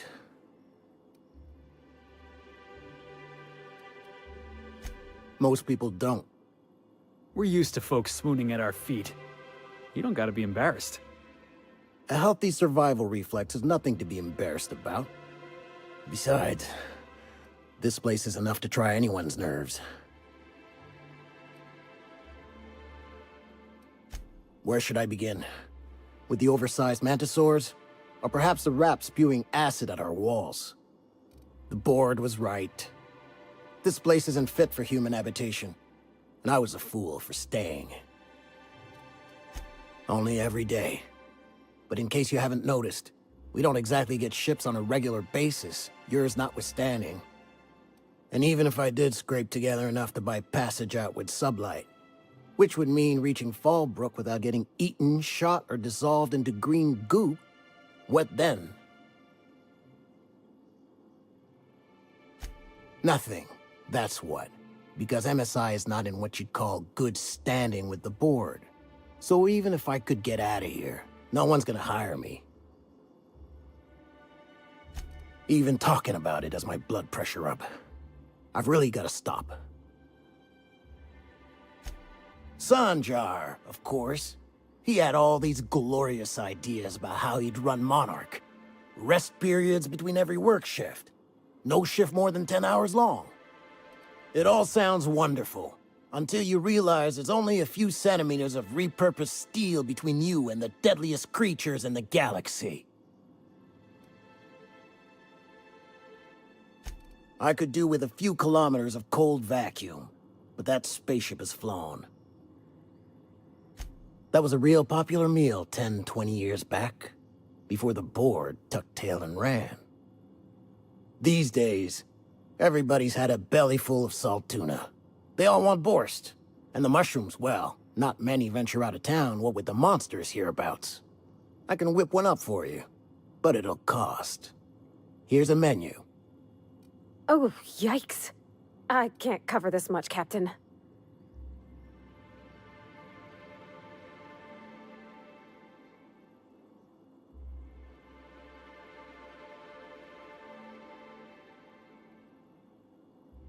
You got it. I got all the ingredients. Should only take about an hour in the oven.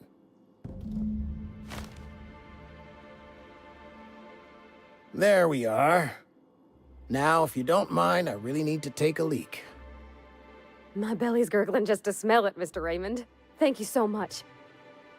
A pleasure to help such a charming young lady. Oh, gosh. My tum's rumbling just smelling that casserole.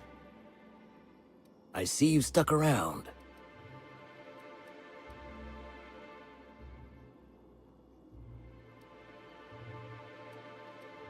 Only every day. But in case you haven't noticed, we don't exactly get ships on a regular basis, yours notwithstanding. And even if I did scrape together enough to buy passage out with sublight, which would mean reaching Fallbrook without getting eaten, shot, or dissolved into green goop, what then? Well, thank you for reminding me. As if I weren't already destined for an early grave. Lucky you.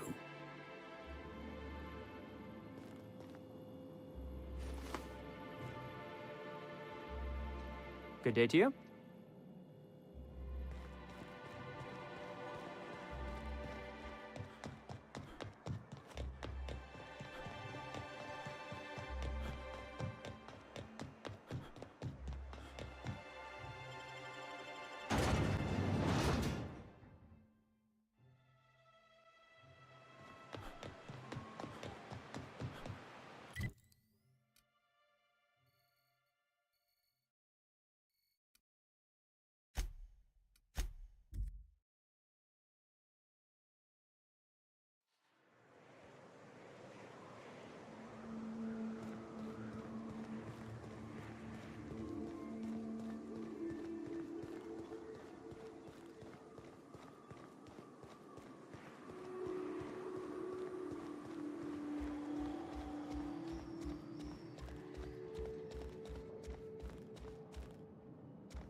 Aren't those cakes just about the cutest little things you ever seen?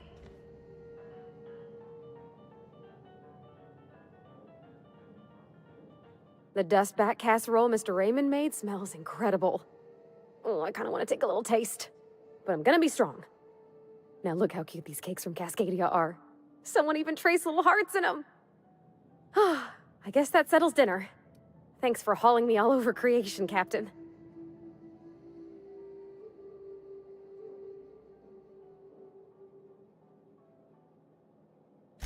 I was gonna, but then it hit me. I got this nice meal all planned out with music, and I got that soap to scrub up with, but I don't got nothing nice to wear, Captain.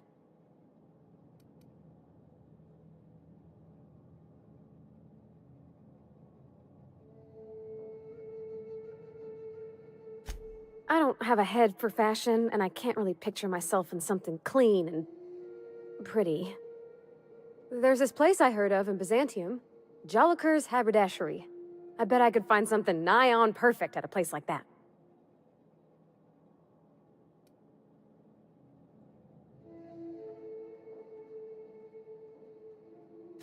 Vicar would say it's the universal equation at work. I reckon it's just that 90% of everything that ain't crap is in Byzantium. I know this is all a little crazy, Captain, but I think it's gotta be this place. I saw the lady who runs it on Aetherwave, and, well, she made everybody she dressed feel better. Confident. Thanks, Captain. I know I've been asking a lot, but you help me out every time. You're the best.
Did you know Junlei, grown up? Miss Tennyson? Nah, she never looked my way. I knew of her, though. Who didn't? She was just about the busiest woman on the groundbreaker. What did folks say about her then? Tough. Competent. Had a glare that'd stop you dead in your tracks. Yeah.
Destination reached. Scylla.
That queen ain't gonna go down easy. I can't wait. What's up? Outstanding. These ought to be enough. Let's get back to Monarch. There's an old base I used to call home. I can get us in the door, but we'll have to shoot our way through the Queen's brood to get to the center. We'll set the bait there. Password to the door is Charon.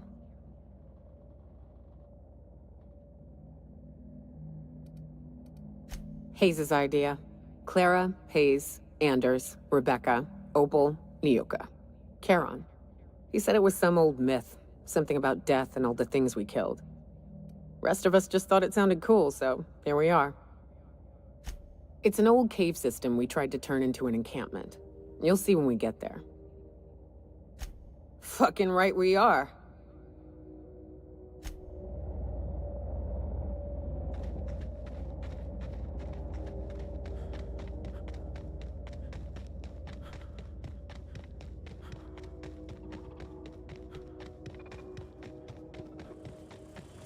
Vault. Security. Here they come! Everyone all right?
We're in orbit over Cascadia, Captain.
Well, this is the spot.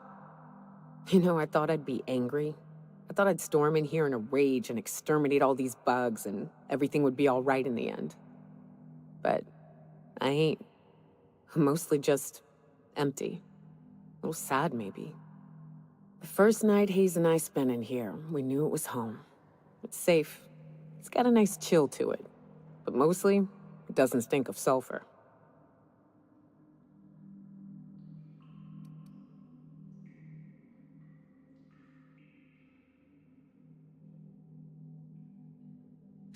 Monarch folks often joke about it. Not because of the smell or the grittiness it leaves in your throat. Not because of the headaches or the coughing. It's because there's no escaping it.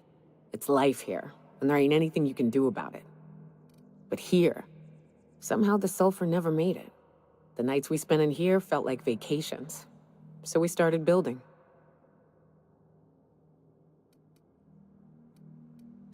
We hauled in steel, hired sublight folk to help. That's how we met Anders and Opal. They stuck around after our contract was up. Opal liked camping. Anders liked chasing her tail.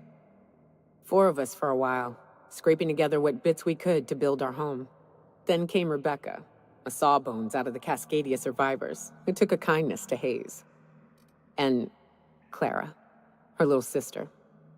I'll admit I wasn't keen on taking her on at first, but for a teenager, she was surprisingly capable.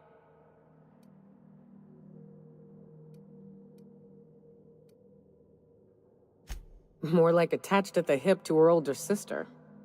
Got a kind of strength between them, I suppose. She had a head for numbers, helped us trade hides for food and materials, negotiated contracts. Turned out to be mighty useful. Clara, Hayes, Anders, Rebecca, Opal, and me. 6 folks, 1 name, 1 family. Charon. Despite Monarch trying to kill us day in and day out, we managed to belong. Me too, Captain. But I'm starting to think that maybe I found another. Now let's get to shooting before I get all sentimental. Watch out!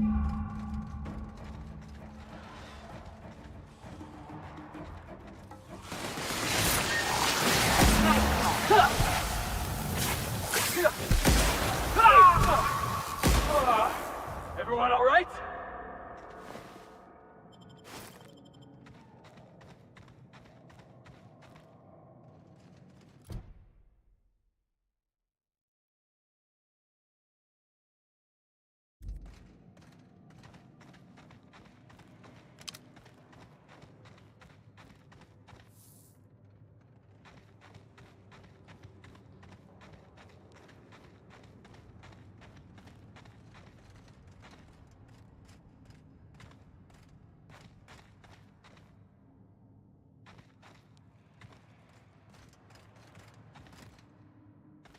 I wish these were more auspicious circumstances, but at least we're all here.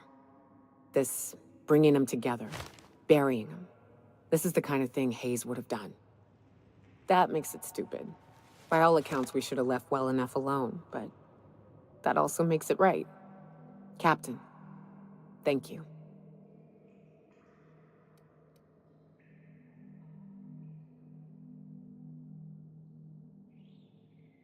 You mind if we rest a spell before we head out? I'd like to bury Opal and Clara proper before I lay everyone's medallions to rest.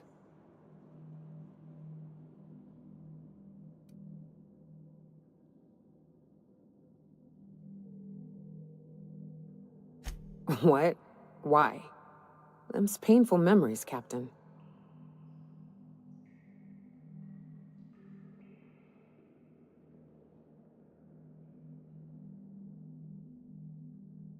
Huh.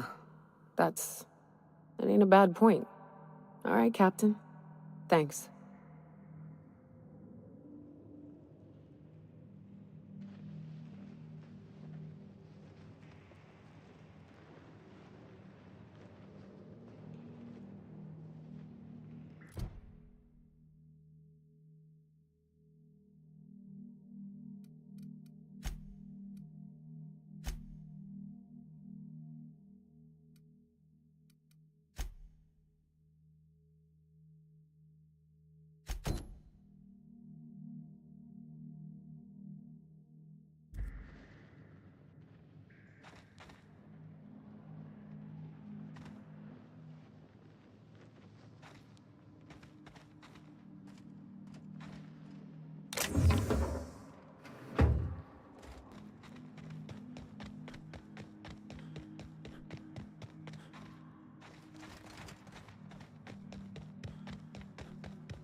We are now in orbit above Byzantium, Captain. Remember that you are not insured.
Wouldn't it be something to see an Earth assault? Anti-Cleo's antibiotics.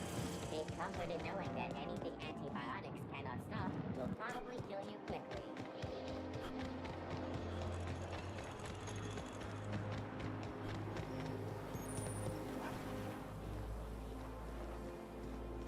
I love Byzantium. What else? You, with the hips. Over here. Let me take a closer look at you. Don't speak. Hold that posture for a moment while I admire you. You have a natural contrapposto, my dear. The way you rest your weight against your hip suggests a certain rugged charisma possessed only by the mighty primal and the well-traveled spacer. Splendid. I love it.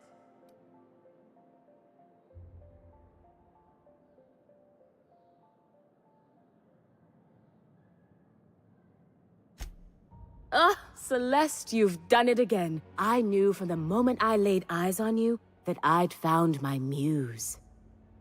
I'm Celeste Jolicoeur, and you, my dear, are exactly what Byzantium needs. Darling, you and that brutish swagger of yours have been on my mind the moment you stepped into my studio. I'm working on a new line of clothing that will shock this city to its core, and I'd like your help. What do you say, my dear? Care to make history with me?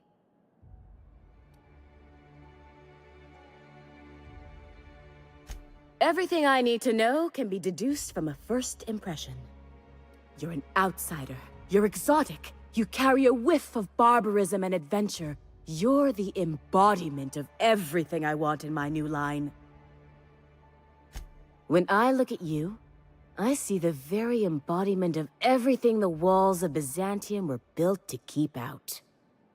Making an outfit worthy of you won't be easy. I'll need your help gathering the right materials.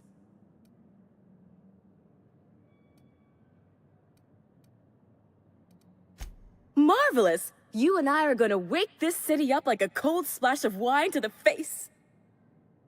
What I need is a survey of the outside world. What does the common laborer wear? How do the wild-eyed madmen of Monarch dress themselves? I've heard rumors, but I require samples. Also, I expect you to model for me.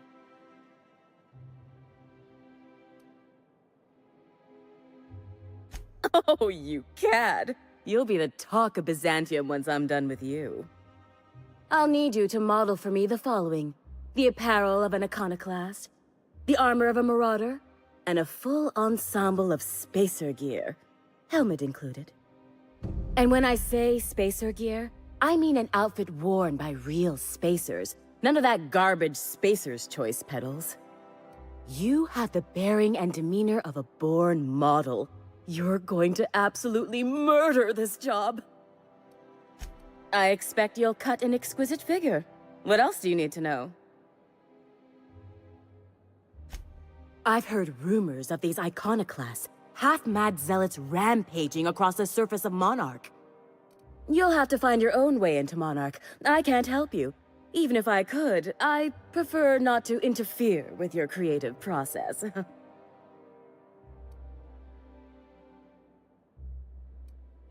I don't know, I've never seen a marauder. Not in person, anyway. There are always Aetherwade programs, but I want something authentic. Byzantium is long overdue for a change of wardrobe, my dear. Something barbaric, yet elegant. If I were an enterprising spacer in need of a wardrobe, I'd probably head to the Groundbreaker. Fabulous! I can't wait to see what you dredge up.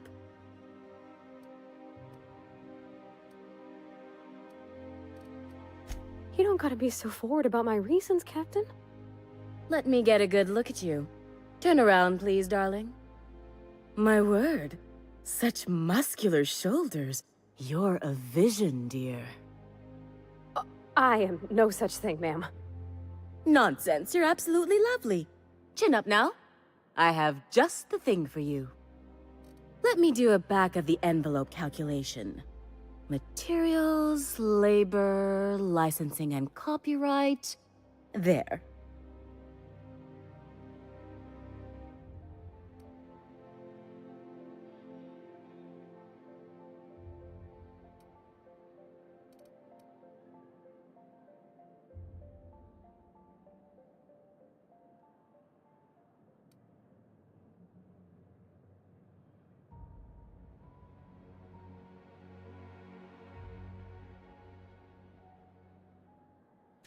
Now stand back. Back! I'll enter the settings and get these machines spinning. You'll be broke to bespoke in merely an hour.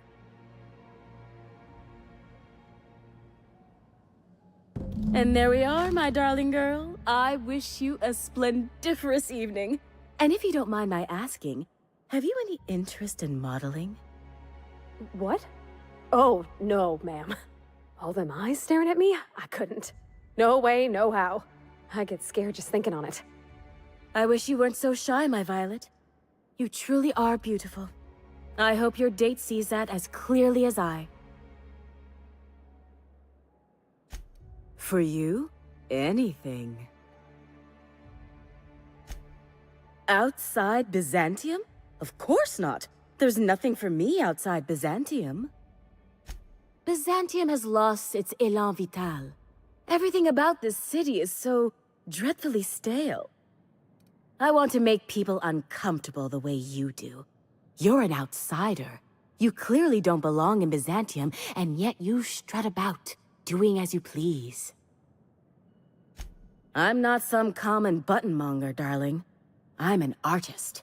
It's my job to make you uncomfortable. You're very welcome.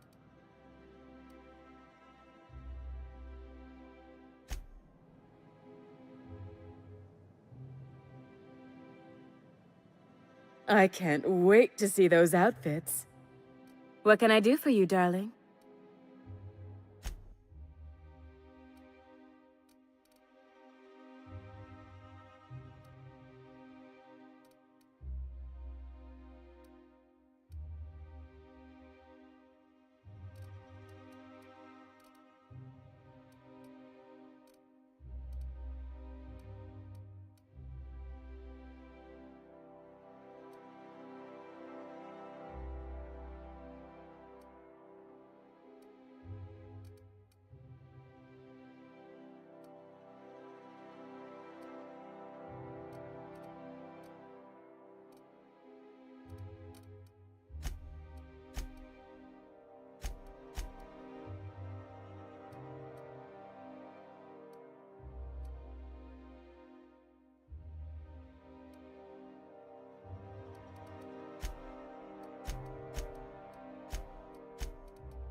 goodness.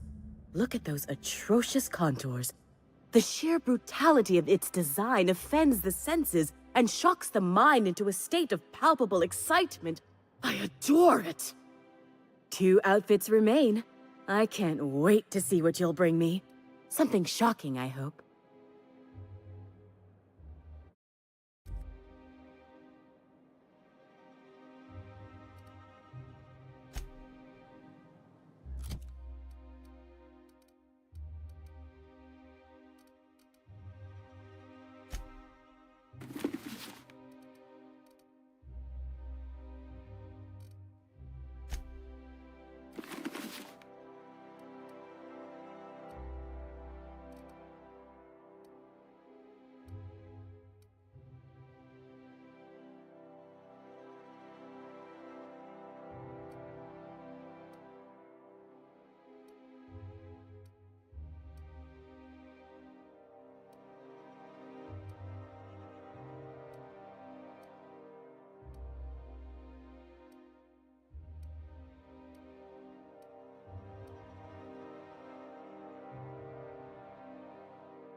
Oh, can you believe this outfit? It's so handsome, I'm almost afraid to touch it. Well, I guess that's everything then. After all this time, I just have to actually do it now. You know, there's a part Junlei's been looking for to fix up the air cyclers. They only carried them on big colony ships, like the Hope.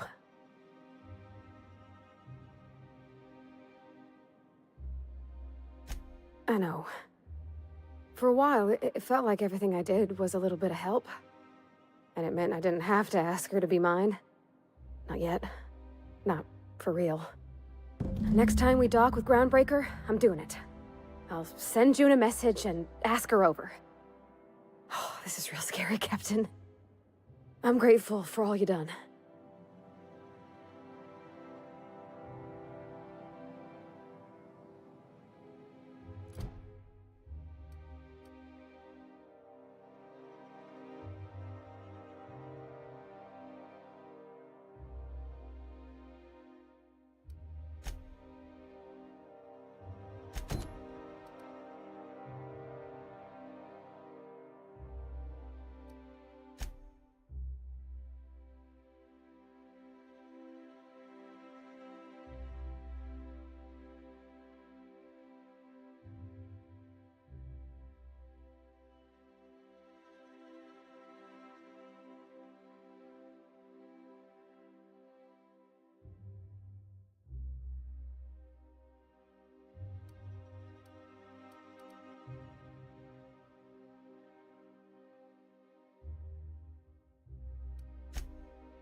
Remember that stranger I saw in the square?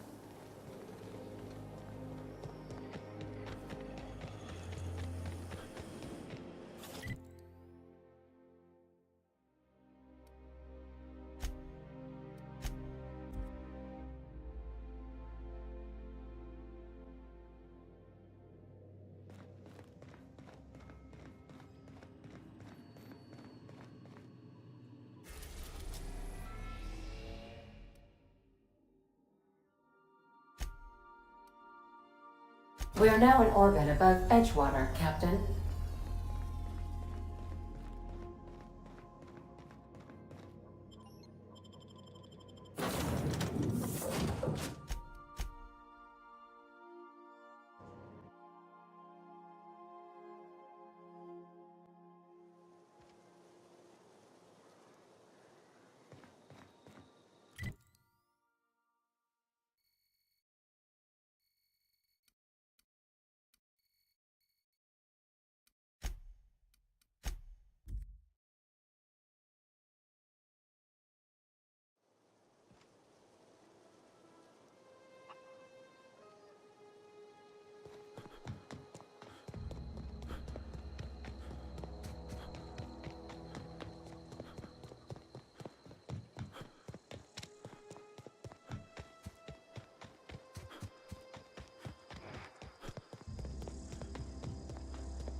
Incoming!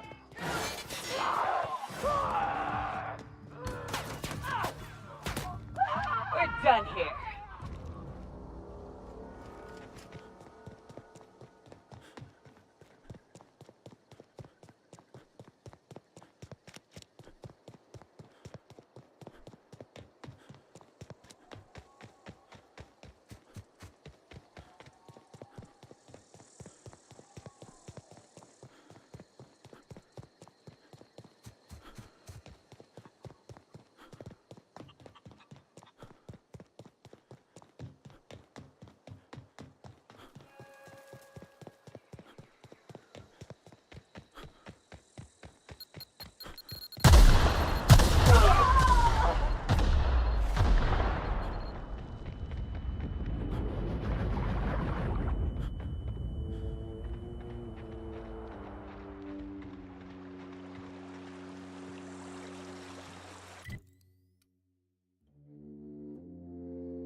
I don't know who you are or why you're prowling around here, but I'm willing to make a guess.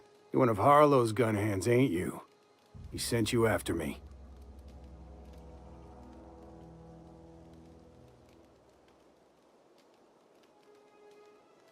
Yeah, of course he did. Thing is, you and I are at an impasse. Harlow wants me dead, and I've got no intention of dying.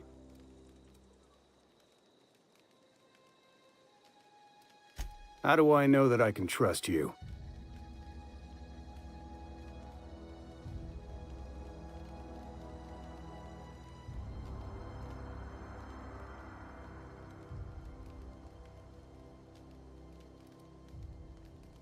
Yeah, guess that's a fair point.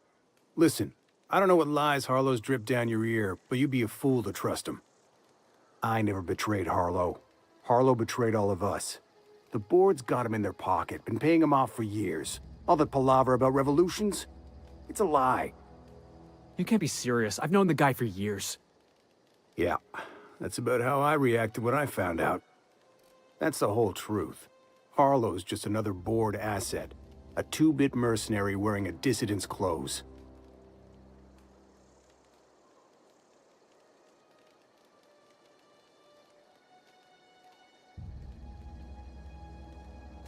Yeah, I've got proof. There's always a paper trail when the board's involved.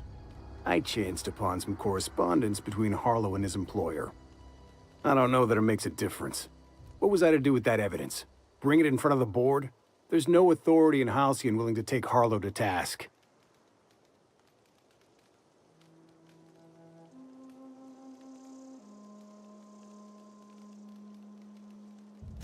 I hid my papers before Harlow chased me out. Back in the middle of the base, there's an old vent in a utility corridor. I stashed my evidence in that vent.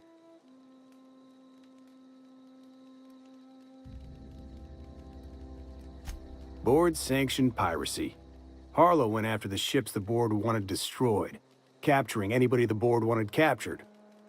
If we captured you, we'd ransom you. Harlow liked to do the job himself. Gather up the captives on his own ship, vanish for a couple of days. Only that's not what happened. Harlow's been selling his captives off to the board. I don't know where they ended up. Re-education, Tartarus, maybe worse. Because he's for sale. Anything the board can buy, the board will buy, and that includes loyalty. Harlow was a charismatic bastard, and he was ruthless. With Harlow in their pocket, the board had an informant, a pirate, a smuggler, and a gang leader all rolled up into one odious excuse for a human being. Sounds like a deal to me. Take it you've made up your mind. You gonna tell Harlow I'm dead? May as well. I'm never going back to that life again. Here, take the ring. And for what it's worth, my gratitude.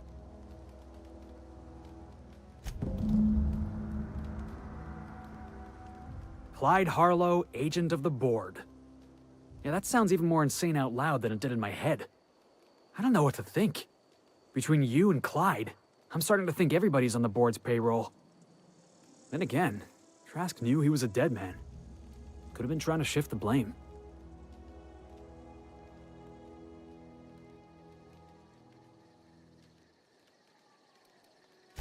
Yeah, well, we let him live. Let's hope we don't have to make 2 trips. None of this is making a lick of sense to me right now. I think we need to have a word with Clyde.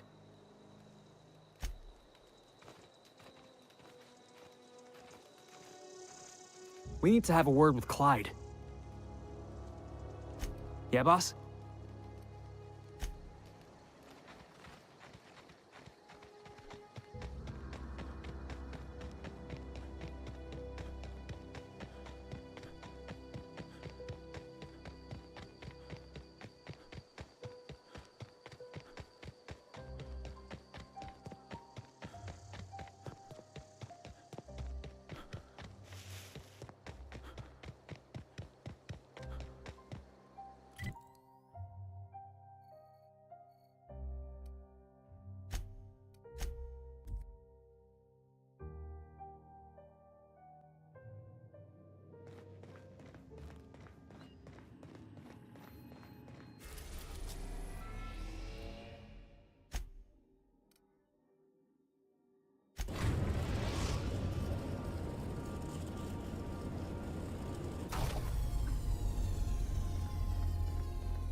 That machine stole my bits. Why do we even have one of these?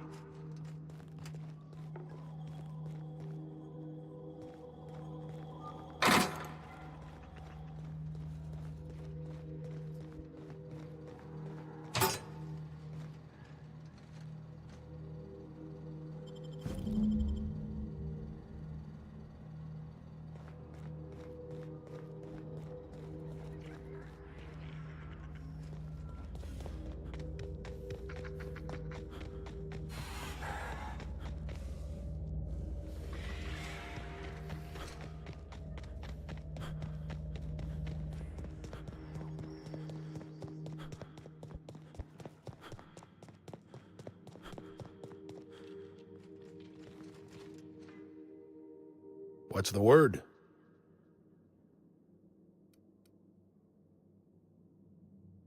Not surprised. Trask was a dead man trying to negotiate with his own executioner. He'd say anything to preserve his life. That's a damning accusation. Am I right to presume you have some evidence on hand?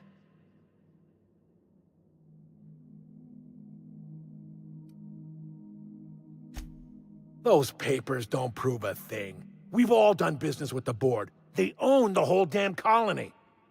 Trask put you up to this. That miserable wretch. He's trying to undermine everything I stand for.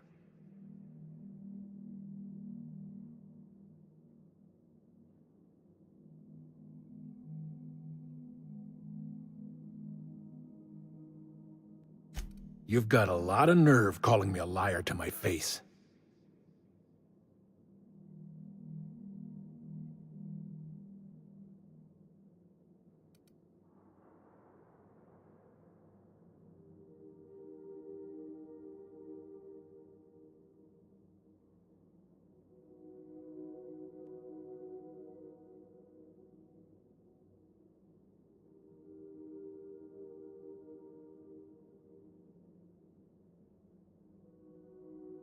How should I know?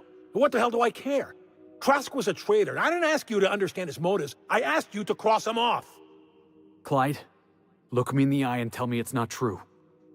Tell me, and I'll believe you. Don't talk to me like I'm some common criminal, Felix. You're the one on trial, not me. I don't know what kind of poison that snake dripped in your ear, but as far as I'm concerned, you've been compromised. Jackass is incoming! Yeah, but we're good.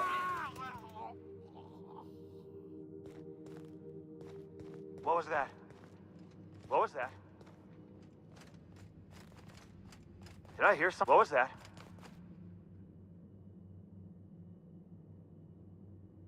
Heads up, boss!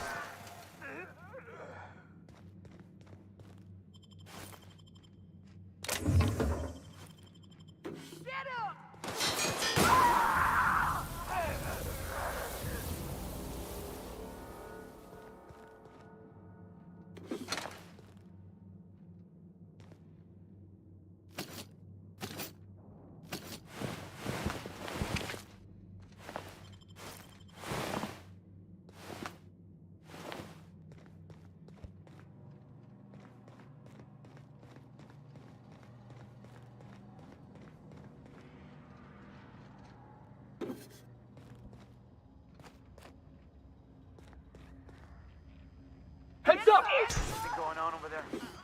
Get him!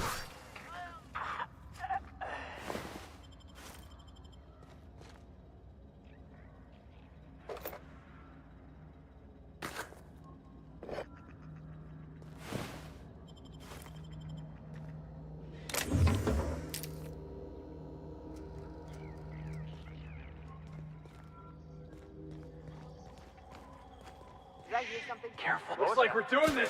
Here we go.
This is definitely not how I imagined it'd end.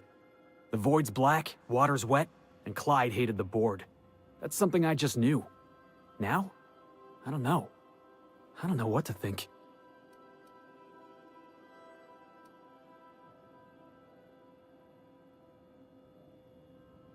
No. I guess you really don't. I've just got a lot on my mind right now.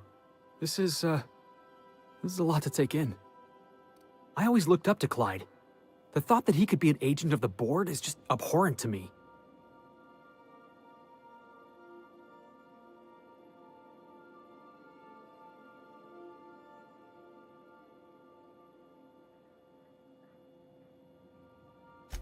Yeah, he did. And I'm not sure how I'm gonna get over that.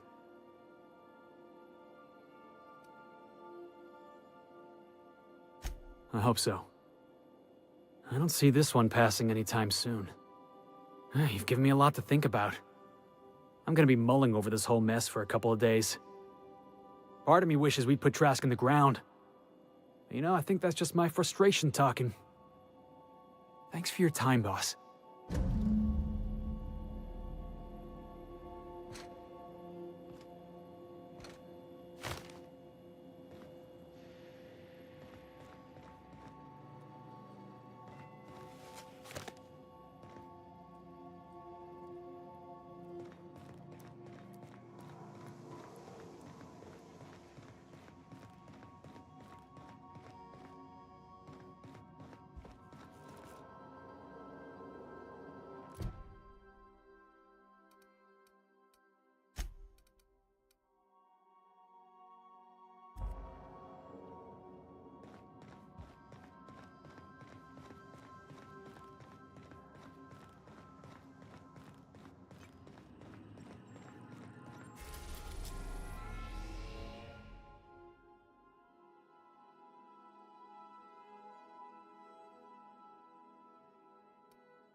The groundbreaker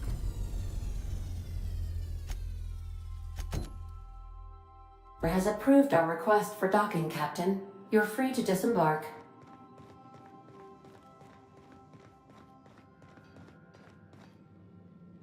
All right. She's on her way. How do I look? Oh, my hands have finally stopped shaking. All right. Deep breath. Here I go.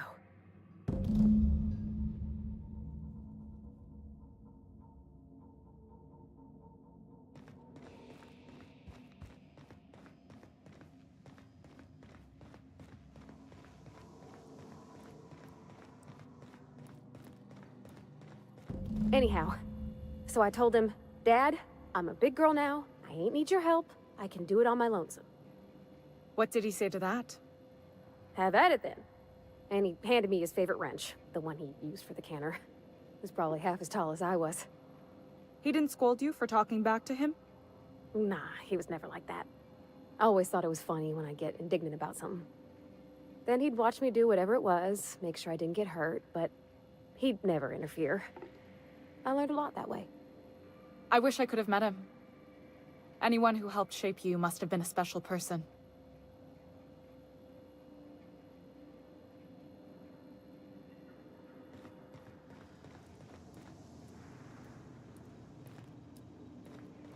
My father and I were often at loggerheads. He had notions of how the station should be run, and I had others. He was fond of saying, "You think Groundbreaker pays for itself? Someone's got to cover the bills," when I chafed against his deference to the board. Sounds like he was afraid of him. He was, and he was right to be. Didn't mean I had to like it.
Rizzo's lemon slap. Slap your whole family tonight.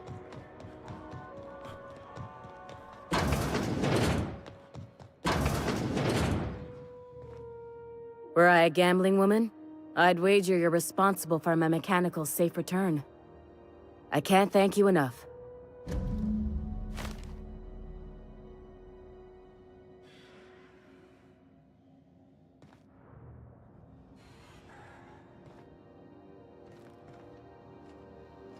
I'm sorry. Am I causing a scene? See, Furu? We could have avoided all this unpleasantness if you just let me talk to Jesse in the first place.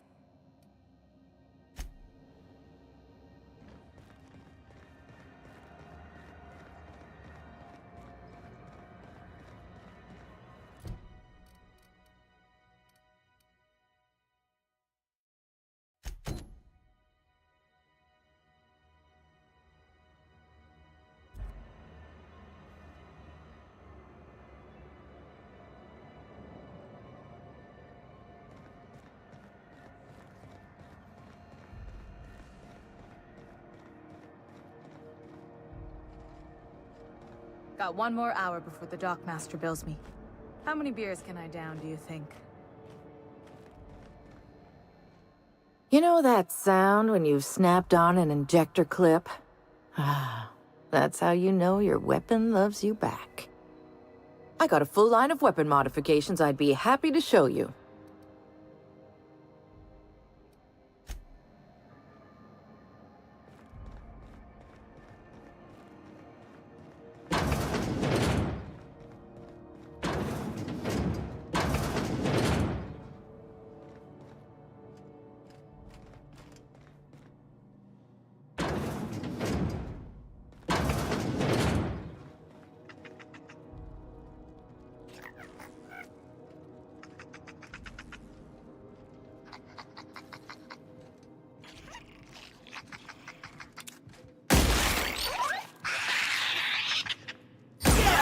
Respect.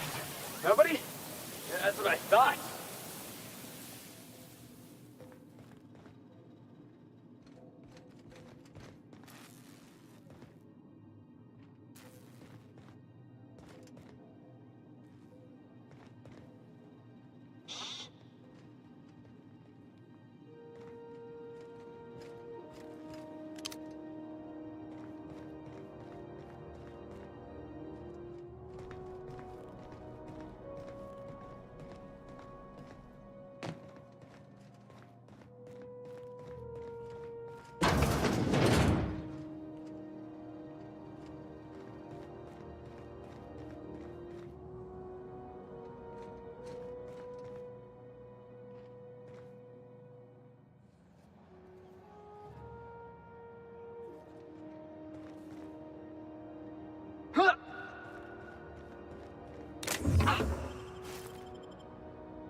Got it, boss.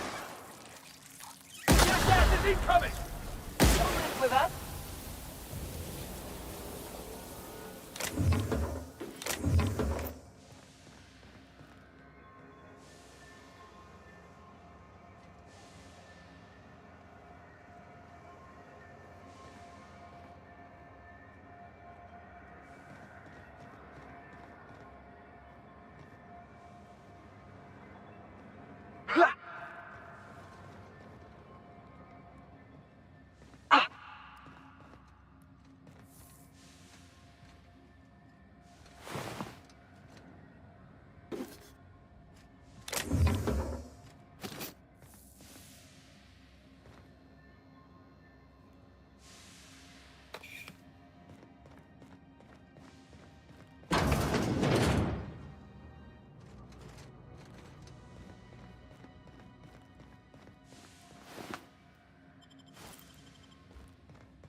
If you can hear me, please hurry.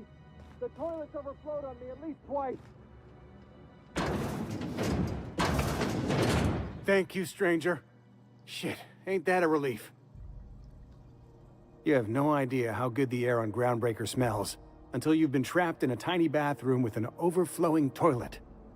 Thanks again, friend. Time stood still. I was aware of nothing but the smell. Ugh, could have been days. Ah, shit. That means I haven't clocked out in days. Song is gonna have my ass for wage theft. What usually happens on this partially pressurized rust bucket? Something broke. Well, actually two things broke. First, the damn toilet overflowed. When I came to clean that up, the damn door decided to close and lock on me.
It only gets ugly around here when the corporates stir up trouble.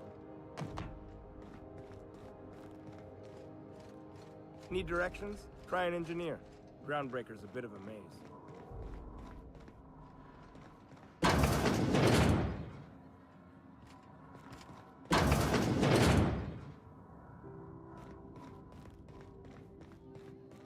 This is Halcyon News.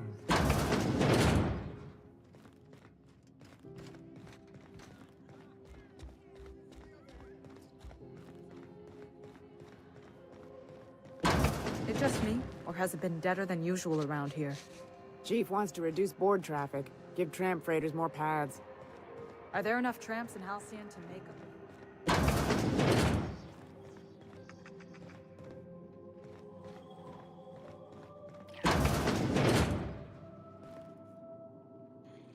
Now see here, What was I doing again?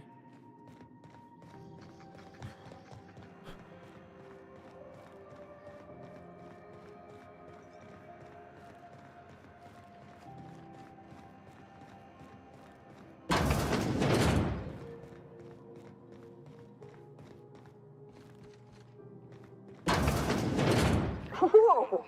Reminds me of being on Hiram's balcony. Don't look down. Don't look down. Huh? Damn it! Just cleaned my boots this morning.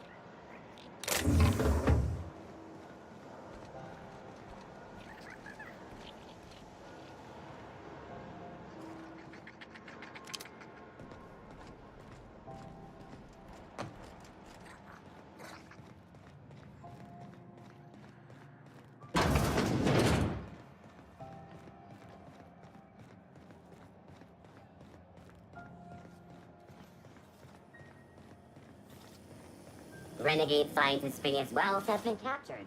Please celebrate appropriately.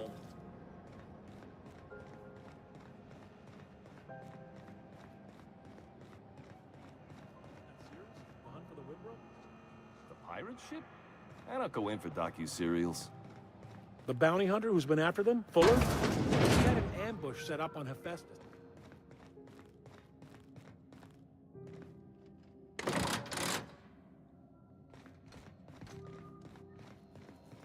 What's going on with you lately? You seem down. CNP, I can't believe it's not forced. It's unbelievable how good it is.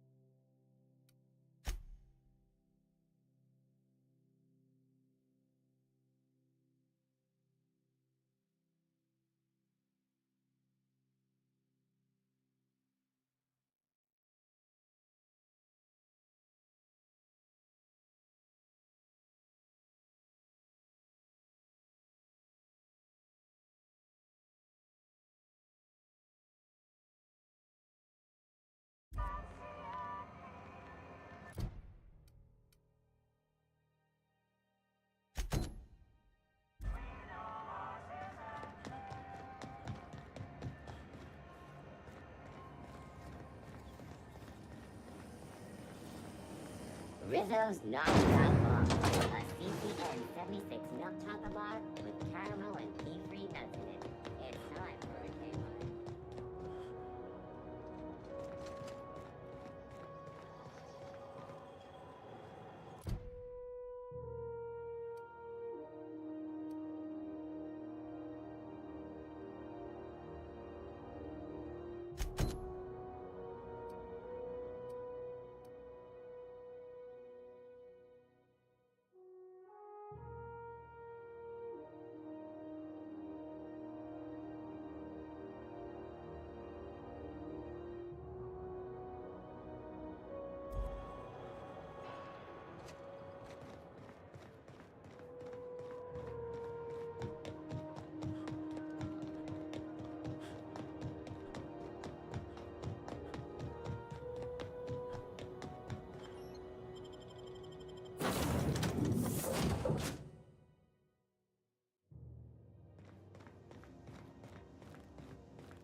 Just to warn you, we may have a bedbug infestation.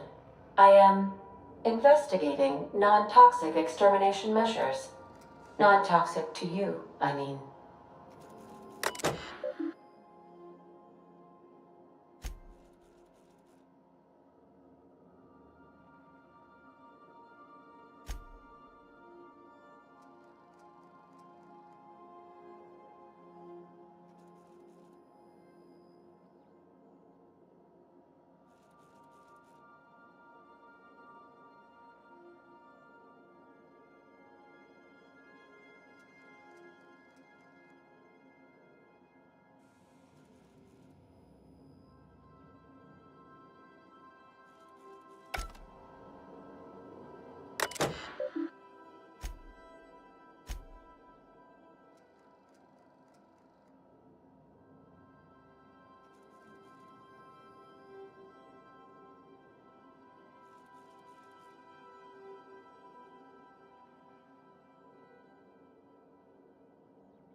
Okay, Captain, she's gone.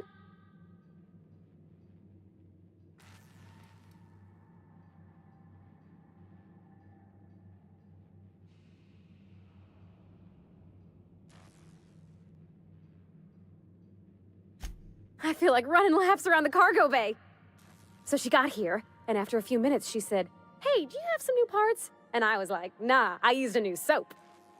And then she just sort of touched my arm real gentle-like and called the cut of my outfit elegant. I couldn't hear the rest on account of my heart was beating so hard. Then I led her into the kitchen. I think she about cried when she saw the spread.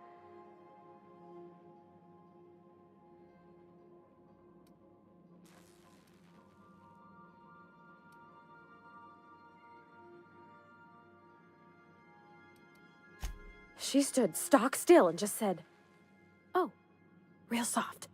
Oh, and let me tell you, I was sweating. And then she blinked and said, "Is that dustback casserole?" I told her how we got Mr. Raymond to bake it for us, so it was double authentic. Made by a real live monarch person.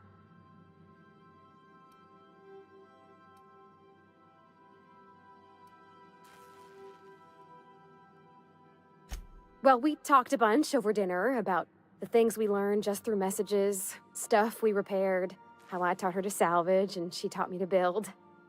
When I brung out the sweetheart cakes, June, she got a little teary, said she had a thing she needed to say. But I stopped her because I wanted to say it first. I never felt so bold, Captain. One of us has got to be. We're both... June's so reserved and I'm so shy. I worried if I never said anything, nothing would ever get said, you know? I told her about how she made me feel. Bold like I acted, strong, smarter and kinder than I am on my lonesome. I listed all the things I liked about her. And then she pulled out a paper and read a speech. She talked about the things she admired about me, like my cleverness and my humor, and how it made her want to be more open.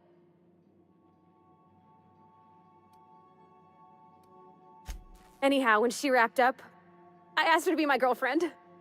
And Captain, she said yes!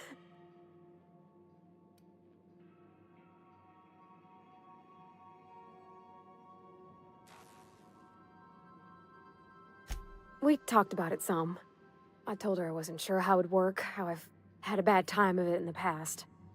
She said we'll take it as it comes. Fix things together. Share meals, talk. Maybe she could rub my shoulders when they're sore. I said I might like that.